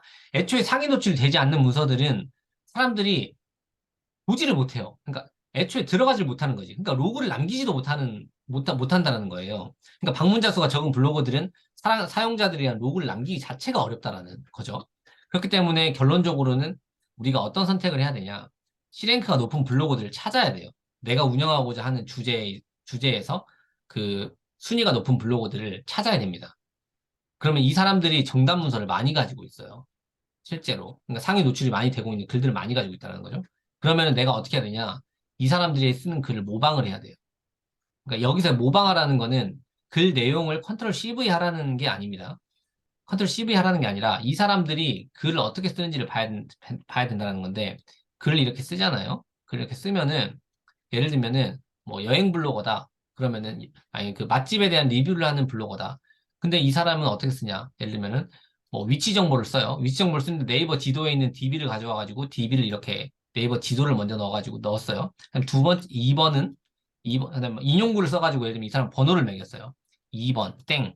그다음에 뭐 뭐냐 그 메뉴 이렇게 해가지고 그래서 이 집의 메뉴는 뭐가 있네요. 뭐 딱 쓰고 3번 운영 시간 이렇게 해가지고 사진 또 넣고 그 운영은 언제 언제 합니다라고 하고 또 4번 뭐 내가 시켜 먹은 메뉴 해가지고 뭐 사진 또 넣고 이렇게 해가지고 글을 막 써요. 5번 뭐 총평 이렇게 해가지고 써요. 그리고 마지막에 동영상 한 장 딱 넣고 넣었어요. 그러면 이런 포맷이 네이버가 규정하고 있는 정답 문서의 가능성이 굉장히 높다는 거예요. 그러니까 내가 맛집 리뷰 글을 쓸 때는 그러면은 맛집의 리뷰를 쓰는 사람들의 상위 랭크되어 있는 블로거들이 어떤 형태로 글을 쓰는지 그걸 똑같이 따라야 된다는 거죠. 그렇게 내용은 당연히 다르겠죠. 내용은 다른데 포맷을 따라야 된다는 거예요. 그 포맷을 따라하면 그게 정답 문서의 가능성이 높아서. 근데 당연히 내가 C랭크가 낮잖아요. C랭크가 낮으니까 낮기 때문에 다이아 로직이 높아도 상위 노출이 안 될 수도 있어요. 안 될 수도 있어. 근데 우리가 이 정답 문서에 가까운 글들이 내 블로그에 자주 쌓여 있어야 이게 내 블로그 성장에 더 훨씬 유리하다는 겁니다. 그렇기 때문에 이 정답 문서를 내가 쓰기 위해서 노력을 해야 되는 거예요. 그렇기 위해서는 상위 블로거들 모방을 해야 되겠죠. 그럼 이 모방할 블로거들은 어디 찾아야 되냐? 인플루언서 탭에 들어가 보면은 그게 있어요. 그 순위를 볼 수 있단 말이에요. 아이고. 이게 방법은 여러 가지가 뭐 두 가지 정도가 있는데 예를 들면 인플루언서 여기 탭에 들어가 보면은 경제 하시는 분들이 많으니까 경제 이렇게 들어가 보면은 이게 순위거든요. 인플루언서 순위예요. 그러니까 나라라 일용화님이 1등이고요. 방구석 청년이 2등이고요. 비웨어가 3등이고 쪽남이 4등이에요. 그럼 이 사람들이 이렇게 클릭을 해가지고 이 사람들의 글을 들어가 보는 거예요. 이 사람들이 글을 어떻게 쓰는지. 예를 들면 뭐 나라라 일용님 쪽을 봐볼까요? 이렇게 들어가가지고 이분이 연말정산 환급금에 대해서 글을 쓰셨네요. 그럼 이분은 이렇게 제목을 썼죠. 근데 밑에 제목을 또 썼어요. 본문에. 그쵸? 본문의 제목을 한번 무조건 바로 반복을 하는구나. 이렇게 이런 것들 인식하는 거죠. 그 다음에 뭐 이렇게 쭉 썼는데 여기다가 제목을 한번 더 썼네. 서로 한 번 더 쓴 거죠. 연말정산 환급금 조회하는 법과 지급일에 대해서 알아보는 시간을 가져본다. 이렇게 한 거죠. 그러니까 서론에 뭐 다른 내용 좀 쓰고 최근 이슈 쓰고 여기다가 이런 내용을 썼구나. 그리고 사진을 써요. 이분은 핸드폰 사진을 직접 촬영한 사진을 쓰는구나. 라는 거죠. 이런 걸 이제 알 수 있는 거죠. 그러니까 어떤 화면을 캡처해서 쓰는 게 아니라 본인이 직접 촬영한 사진을 쓰는구나. 이렇게 알 수 있는 거예요. 그다음에 내용을 이제 쭉 보는 거죠. 그림 들어가고 사진 설명 들어가고 캡처한 사진도 쓰는구나. 그런데 여기에 생뚱맞은 아저씨가 나오네. 이거는 본인이 이미지를 편집을 했다라는 거예요. 단순히 캡처한 사진을 쓰지 않고 여기에 내가 어뷰징 행위를 방지하기 위해서 이미지를 이렇게 추가했다라는 거죠. 이런 추가 활동을 했구나. 그리고 이렇게 쭉 쓰다가 이렇게 인용구도 중간에 하나씩 넣어줬구나. 그리고 뭐 여기 보면 이런 것도 사소한 건데 이렇게 중요한 그 키워드 워드들은 글자를 굵게 해줬구나. 이런 것까지 보는 거죠. 그다음에 글자는 세 줄 정도 쓰고 띄어쓰고 한 줄 쓰고 또 띄어쓰고 이런 식으로 썼구나. 또 이미지를 또 보는 거죠. 이미지 보면 여기도 테두리를 본인이 뭔가 그 편집을 해서 넣었구나. 이런 것도 알 수 있죠.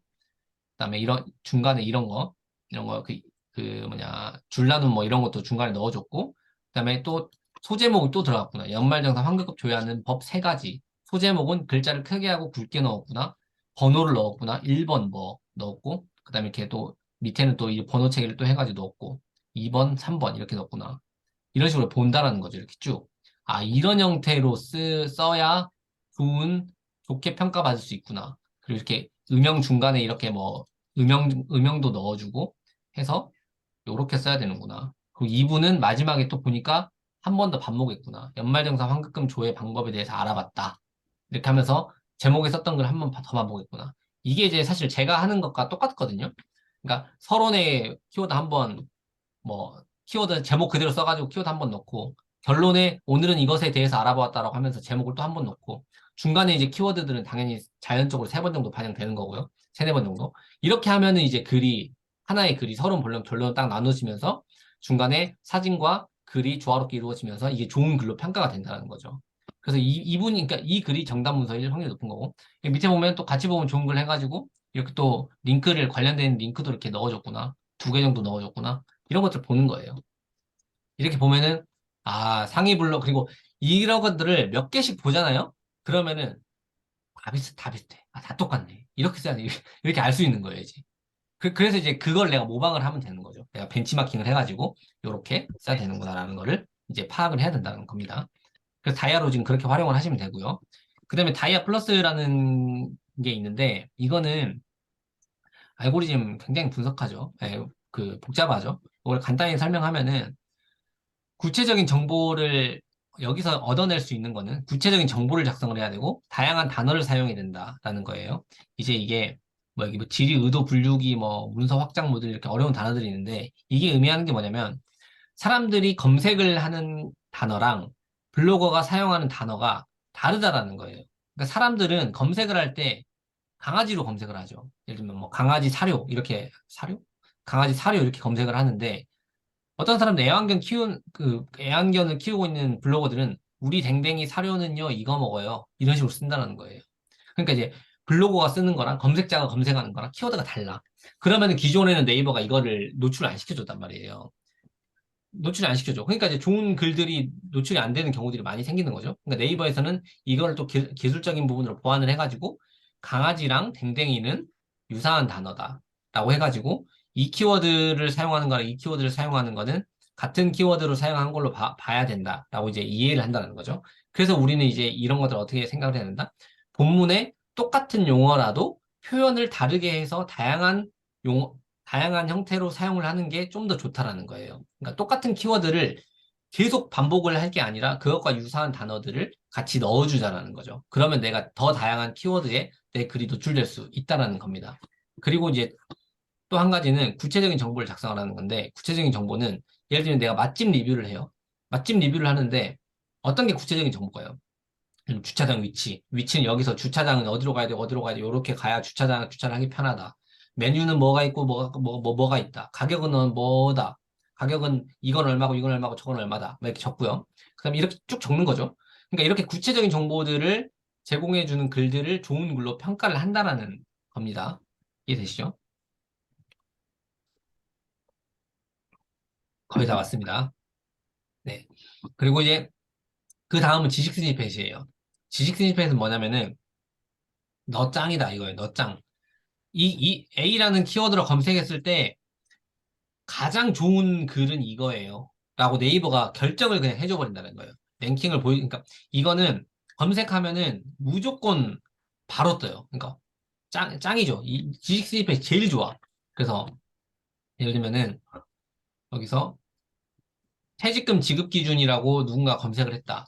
그럴 때 네이버에서 알고리즘을 돌렸을 때, 지식스니페 알고리즘을 돌렸을 때, 이 글이 제일 좋은 글이다. 이렇게 딱 제가 그냥 골라서 답을 줘버린다는 거죠.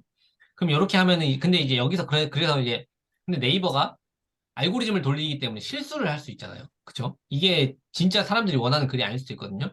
그래서 여기엔 지식스니페에서는 정보 오류 수정 요청이라는 게 있어요. 그래서 이 글이 내가 원하는 글이 아니에요. 이거는 그리고 광고 글이에요. 이런 걸 신고할 수 있도록 되어 있다는 거죠. 그래서 정보 오류 수정 요청 이런 데 들어가 보면은 뭐 키워드에 적합하지 않은 내용입니다. 뭐입니다 해가지고 이걸 신고를 할 수 있어요. 그럼 지식 스니펫이 내려갈 수 있겠죠. 이거는 이제 뭐 내가 지식 스니펫 노출을 노렸는데 어떤 사람의 글이 올라와 있다 짜증난다 그러면은 신고해버려야 될 수도 있겠죠. 뭐 그렇게 하는 경우는 거의 없겠지만 이거에 걸리기가 근데 좀 쉽진 않아요. 근데 이거에 걸리면 최고란 말이에요.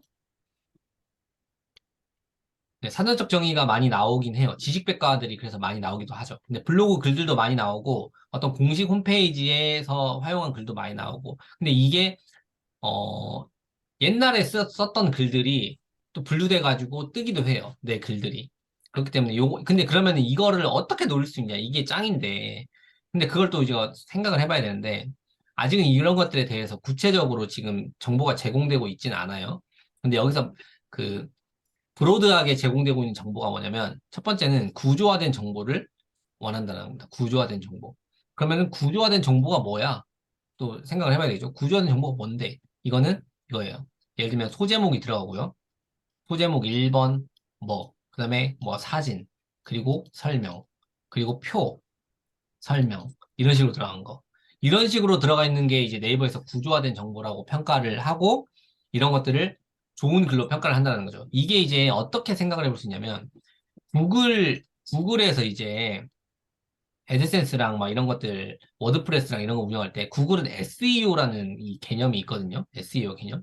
그러니까 이거가 뭐냐면 혹시 검색을 하시다가 티스토리나 이런 거에서 쓴 글을 들어갔는데 이렇게 오른쪽에 예를 들면 이렇게 목차가 있는 거 보셨나요? 목차? 목차가 있어가지고 이걸 이렇게 돼 있는데 이걸 클릭하면 이 목차가 있는 대로 바로 이동하는 거예요.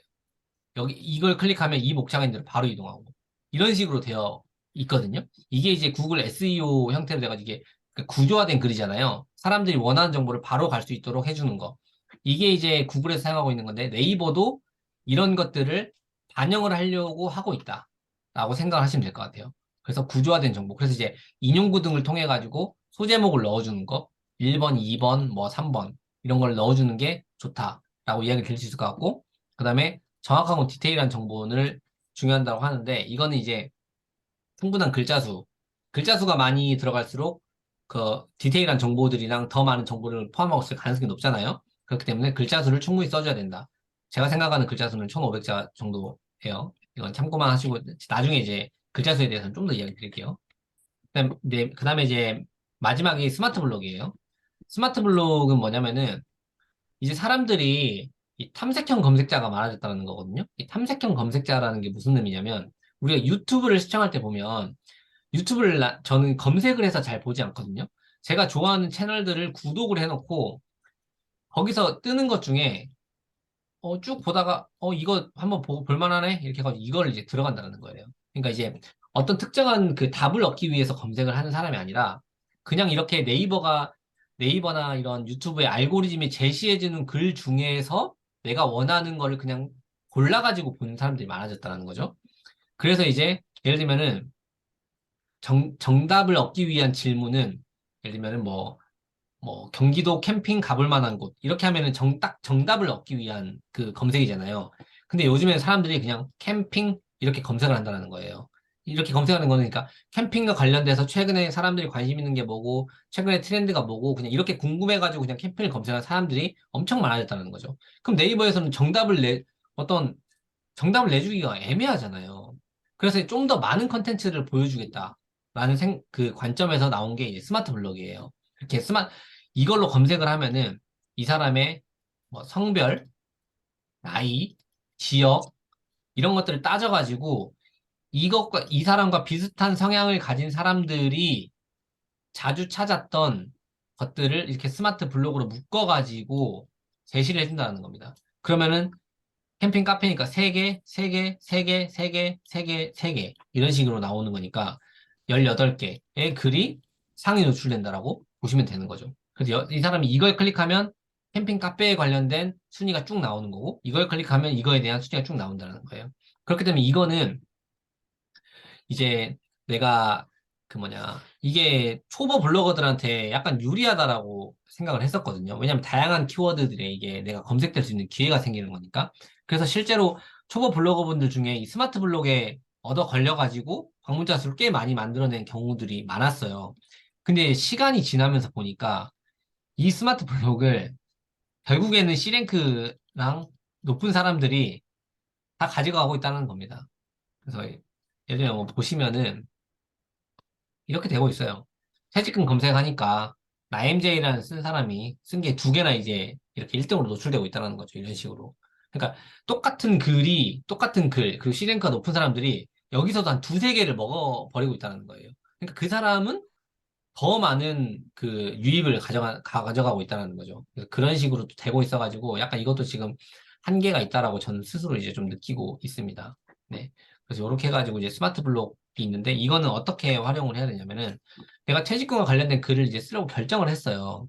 근데 키워드 분석도 해야 되고 해야 되지만 여기에 있는 예를 들면 퇴직금 이 스마트 블록에 뭐가 묶이는지를 보면서 여기서 키워드를 또 찾아낼 수 있어요. 퇴직금이랑 관련된 글을 쓸 건데 스마트 블록이 퇴직금 세금, 퇴직금 세금 계산, 알바 퇴직금 계산, 퇴직금 세후 세금 기준 이런 식의 키워드들을 같이 스마트 블록으로 묶어주는구나. 그러면은 내가 제목을 지을 때 퇴직금 세금 계산, 알바, 뭐 세후 이런 키워드들을 제목에 같이 써야 되겠다. 이렇게 이제 내가 판단을 할 수 있는 거죠. 그렇게 활용을 할 수 있다는 겁니다. 그래서 스마트 블록은 그렇게 활용을 해야 되고 이거는 어 이게 이거의 알고리즘은 인기도라고 얘기를 하거든요. 인기도. 근데 이게 너무 모호해요. 이게 어떻게 이걸 평가하고 있는지에 대해 가지고 공개되어 있지 않아 가지고 이 스마트 블록을 어떻게 묶는지에 대해 가지고 그래서 그 부분은 아직은 현재는 좀 모호한 상태다. 이렇게 이해를 해주시면 될 것 같아요. 그래서 이제 정리를 좀 할게요. 열심히 이제 달려왔는데 C랭크는 이제 한마디로 딱 정리를 할게요. C랭크는 신뢰도입니다. 신뢰도. 그래서 블로그가 신뢰가 있냐 없냐. 그래서 이 신뢰도를 점수로 표현을 한 거고요. 그다음에 다이아로직은 퀄리티예요. 퀄리티. 문서 자체가 퀄리티가 좋아가지고 사람들이 소비를 잘 해주냐. 그래서 글 하나를 잘 썼냐 안 썼냐라는 거고요. 지식 스니펫은 이게 글이 여기에 이제 구조화가 되어 있냐. 그러니까 아까 예를 들면 구조화가 되어 있는 것 있냐 아니냐 이런 것들로 보고요. 그다음에 스마트 블록은 인기도를 기준으로 한다라고 하는데 이건 조금 애매하다. 네, 조금 현재는 애매한 상태다. 이렇게 인지를 하시면 될 것 같아요. 그래서 이런 것들을 통해서 이 블로그 네이버의 알고리즘을 통해서 내가 이제 블로그 운영 방향을 정할 때 어떻게 해야 되냐. 운영 주제를 최소화해야 되고요. 그렇죠? 이 C랭크 때문에 운영 주제를 최소화하는 게 좋죠. 그 다음에 블로그 액티비티를 높여야 되니까 꾸준히 운영을 하면은 당연히 좋고요. 그 다음에 이제 다이아로직에 좋은 점수를 받아야 되니까 높은 문서의 퀄리티를 높은 문서 퀄리티, 네. 퀄리티 높은 문서를 써야 되고요. 그리고 이를 위해서는 가독성이 굉장히 중요한 요소가 될 수 있어요. 왜냐면 글을 끝까지 읽게 만들어야 되니까요. 그 다음에 구조화된 글을 써야 되죠. 그러니까 이런 것들 인용구를 활용하든가 중간중간에 소제목들을 넣어줘가지고 구조화된 글을 써야 되고 글자 수를 충분히 작성을 해야 된다. 글자 수는 1500자 정도를 뭐 이상을 추천드리는데요. 이건 좀 나중에 얘기 드릴게요. 이렇게 해가지고 이제 이 알고리즘을 통해서 봤을 때 우리가 브로드한 결론을 내리자면 요 5가지 정도의 결론을 내릴 수 있다는 겁니다. 네. 이렇게 해가지고 이제 알고리즘까지 해서 쭉 이야기를 드렸어요. 질문, 네. 지금 딱 이제 2시간 정도 됐네요. 50분 정도씩 해가지고 2번 했는데, 집중력이 좀 떨어지셨는지 모르겠습니다.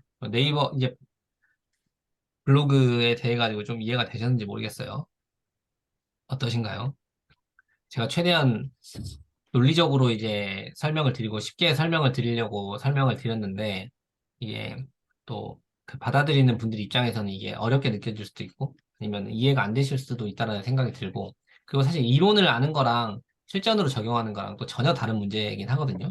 이렇게 아무리 알려드려도, 그러니까 이렇게 열심히 막 설명해가지고 지금은 이제, 오케이, 이렇게 하면 되는구만. 이렇게 딱 했는데, 글을 쓰려고 딱 하면 뭐야? 어떻게 해야 되지? 이렇게 된단 말이에요. 대부분이. 그렇기 때문에 이제 내일은 이런 알고리즘을 내가 이제 이해를 했다라는 가정하에 키워드를 이제 그러면 내가 이제 예를 들면 아까처럼 퇴직금에 대한 글을 쓴다. 그러면 퇴직금 이 키워드를 가지고 어떻게 글을 써 나가야 되는지에 대해서 이제 내일부터 이제 또 하나씩 다 이야기를 드릴 거거든요. 그러니까 오늘 강의를 듣고 나서는 결론에서 이야기 드렸지만 일단 가장 먼저 주제를 정해야 됩니다. 주제. 주제를 정해야 이 다음 것들을 이제 내가 착착착 뻗어나갈 수 있기 때문에 다시 한번 강조드리지만 오늘 내일까지 해서 내일 주제를 정하시고요. 내일 강의가 시작하기 전까지 카페에다가 내가 어떤 주제로 운영하겠다라고 인증을 해주세요. 근데 주제는 변경될 수는 있어요. 변경될 수는 있는데 일단은 내가 먼저 정해야 된다는 겁니다. 일단은 정하고 변경이 되더라도 일단은 정하고 내가 그걸 통해서 이, 이 주제를 운영하기 위한 것들을 또 찾아보고 이 과정을 또 하다 보면은 이 주제가 아닌 것 같은 다른 주제로 변경해야 될 수도 있거든요. 이 과정을 또 한 번 더 해야 되는 거예요. 어쩔 수 없이. 근데 일단은 먼저 정해야 돼요. 이거를 메인 그 원칙을 딱 정해놓고 여기서 이제 융통성을 발휘해야지 이거를 자꾸 정하지 않으면 계속 이제 밀리게 되니까요. 또 주제는 대분류만 정하면 돼요. 일단은 내가 경제 분야를 운영하겠다. 아니면 뭐 교육 분야를 운영하겠다. 이런 식으로 그 아까 제가 보여드렸던 카테고리 있잖아요. 카테고리 32개 중에 한 가지 분야를 일단은 선택을 하시면 됩니다. 그리고 이제 결정을 빨리 하시는 게 좋은 이유는 또 그런 말이 있어요. 결정을 미루는 것도 결정이다라는 말이 있어요. 결정을 미루는 것도 하나의 결정이라는 거죠. 근데 그래서 결정을 빨리 해야 돼요. 미루면은 될 것도 안 됩니다, 진짜. 그래서 빨리빨리 결정을 해주셨으면 좋겠다는 생각이 듭니다. 네. 일단 뭐 이렇게 해가지고 오늘 오르샤님 언제 하셨군요. 죄송해요, 어르신님. 제가 못 봤네요. 부동산이랑 주식은 둘 다, 그쵸. 상관없습니다. 네. 둘 다 경제 비즈니스 분야 카테고리로 묶이기 때문에 상관없어요. 그런데 한 가지 생각해 볼 문제는 뭐냐면, 인플루언서 선정할 때 이런 부분들이 약간 문제가 될 수 있어요. 그러니까, 예를 들면, 이 주식이랑 부동산이랑 또 같은 경제 분야이긴 하지만, 명확하게 좀 약간 다르잖아요. 그러니까 그래서 이제 인플루언서를 나중에 선정을 하는 걸 보면은 주식 분야만 외골수로 파든가, 부동산 분야만 외골수로 파든가, 이 경우가 이제 선정될 가능성이 높단 말이에요. 근데 주식, 부동산 두 개를 내면 다 같이 다룬다? 그러면은 또 나중에 이제 인플루언서 선정에는 약간 감점을 받을 수도 있죠. 그렇기 때문에 이제 이 디테일한 소주제까지는 또 고민을 해봐야 돼요. 어떻게 운영을 할지. 네, 그렇습니다. 근데 상관없어요. 일단 C랭크 관점에서는 상관없어요. 네. 인플루언서 그 선정의 관점에서만 약간 문제점이 있을 수 있다. 라고 이야기를 드릴 수 있을 것 같아요. 네. 또 질문 있으신가요? 질문 없으신가요? 네. 강의 들으시느라고 굉장히 수고 많으셨고요. 내일이랑 내일 모레도 강의가 있으니까요. 내일은 키워드 분석, 이제 그러니까 내가 글을 썼을 때 어떻게 상위 노출을 시킬 수 있는가에 대한 이야기를 할 거예요. 아마 이거는 게릴라 강의를 제가 2번 했었거든요. 이 키워드 분석하는 거. 그래서 그거 들으신 분들은 사실 그 내용을 다시 한번 이야기를 드리는 거여가지고 이미 들으셨던 분들은 사실 안 들으셔도 될 것 같다는 생각이 들어요. 아마 비즈니스맨님이랑 열정부자 엄마님은 들으셨죠? 그 강의를. 게릴라 강의. 또 계속 드려야 될 것 들으셨죠? 같습니다. 네. 또 들으시면은 뭐 더 좋고. 그래서 그거를 같이 또 내일은 그거를 가지고 이야기를 나누도록 하겠습니다. 그러면은 오늘 별도의 질문이 없으시면은 오늘은 여기까지 해서 강의를 마치도록 하고요. 벌써 글 쓰는 방법. 네, 결정부자 엄마님. 그거 제가 3일차에 글 쓰는 플로우를 보여드리면서 제가 실제로 글을 어떤 절차로 쓰는지를 쭉 보여드릴 거예요. 네, 아마 그거를 보시면은 좀 도움이 되실 거예요. 네, 실제로 보여드리는 거기 때문에. 그래서 그때 참고하시면 될 것 같아요. 세부적인 또 그런 부분들도 그때 질문을 주시면 될 것 같고요. 그리고 한 가지 이 과정에 또 이제 블로그를 꾸미는 것에 관심이 있으신 분들이 있을 수도 있을 것 같은데 어떠세요? 블로그 약간 브랜딩 블로그 이런 거 하시는 분들도 블로그가 예뻐야 또 뭔가 전문가 필이 나잖아요. 네. 그래가지고 이제 저도 이제 이거를 아, 저는 이거 신경 안 썼어요. 왜냐면 이게 상위 노출이나 블로그 성장이 있어가지고는 크게 중요하지 않다라고 생각했기 때문에. 근데 이제 저도 이제 약간 브랜딩을 하고 해야 된다고 생각을 하다 보니까 필요하겠더라고요. 그래서 저 이거 이번에 제가 만들었어요. 뭐냐, 이거 제 블로그 화면을 보시는 분이 있는지 모르겠는데, 이거 제가 이게 디자인 해가지고 이렇게 만들었거든요. 제가 다 직접 했습니다. 다 직접. 네. 제가 이거를 하기 위해서 책 한 권을 샀습니다. 네. 블로그 이거, 홈페이지 블로그 만드는 방법에 대해서 책 한 권 사가지고 제가 연구해가지고 만들었어요. 그래서 결론은 이 정도 수준은, 이 정도 수준 만드는 건 제가 다 알려드릴 수 있어요. 네. 이 정도 수준으로 만드는 거는 필요하시면은 제가 적극적으로 도와드리도록 하겠습니다. 네. 하루 한 반나절 걸려가지고 만들었어요. 엄청난 시행착오를 겪으면서. 네. 도와드리도록 하겠습니다. 이것도. 원래 이거 하나 그 만드는 것도 굉장히 비용 많이 들어가는 거 아시죠? 네, 네. 다 음, 도와드리겠습니다. 음, 그래서 이렇게 해가지고 그러면은 오늘 강의를 마치도록 하고요.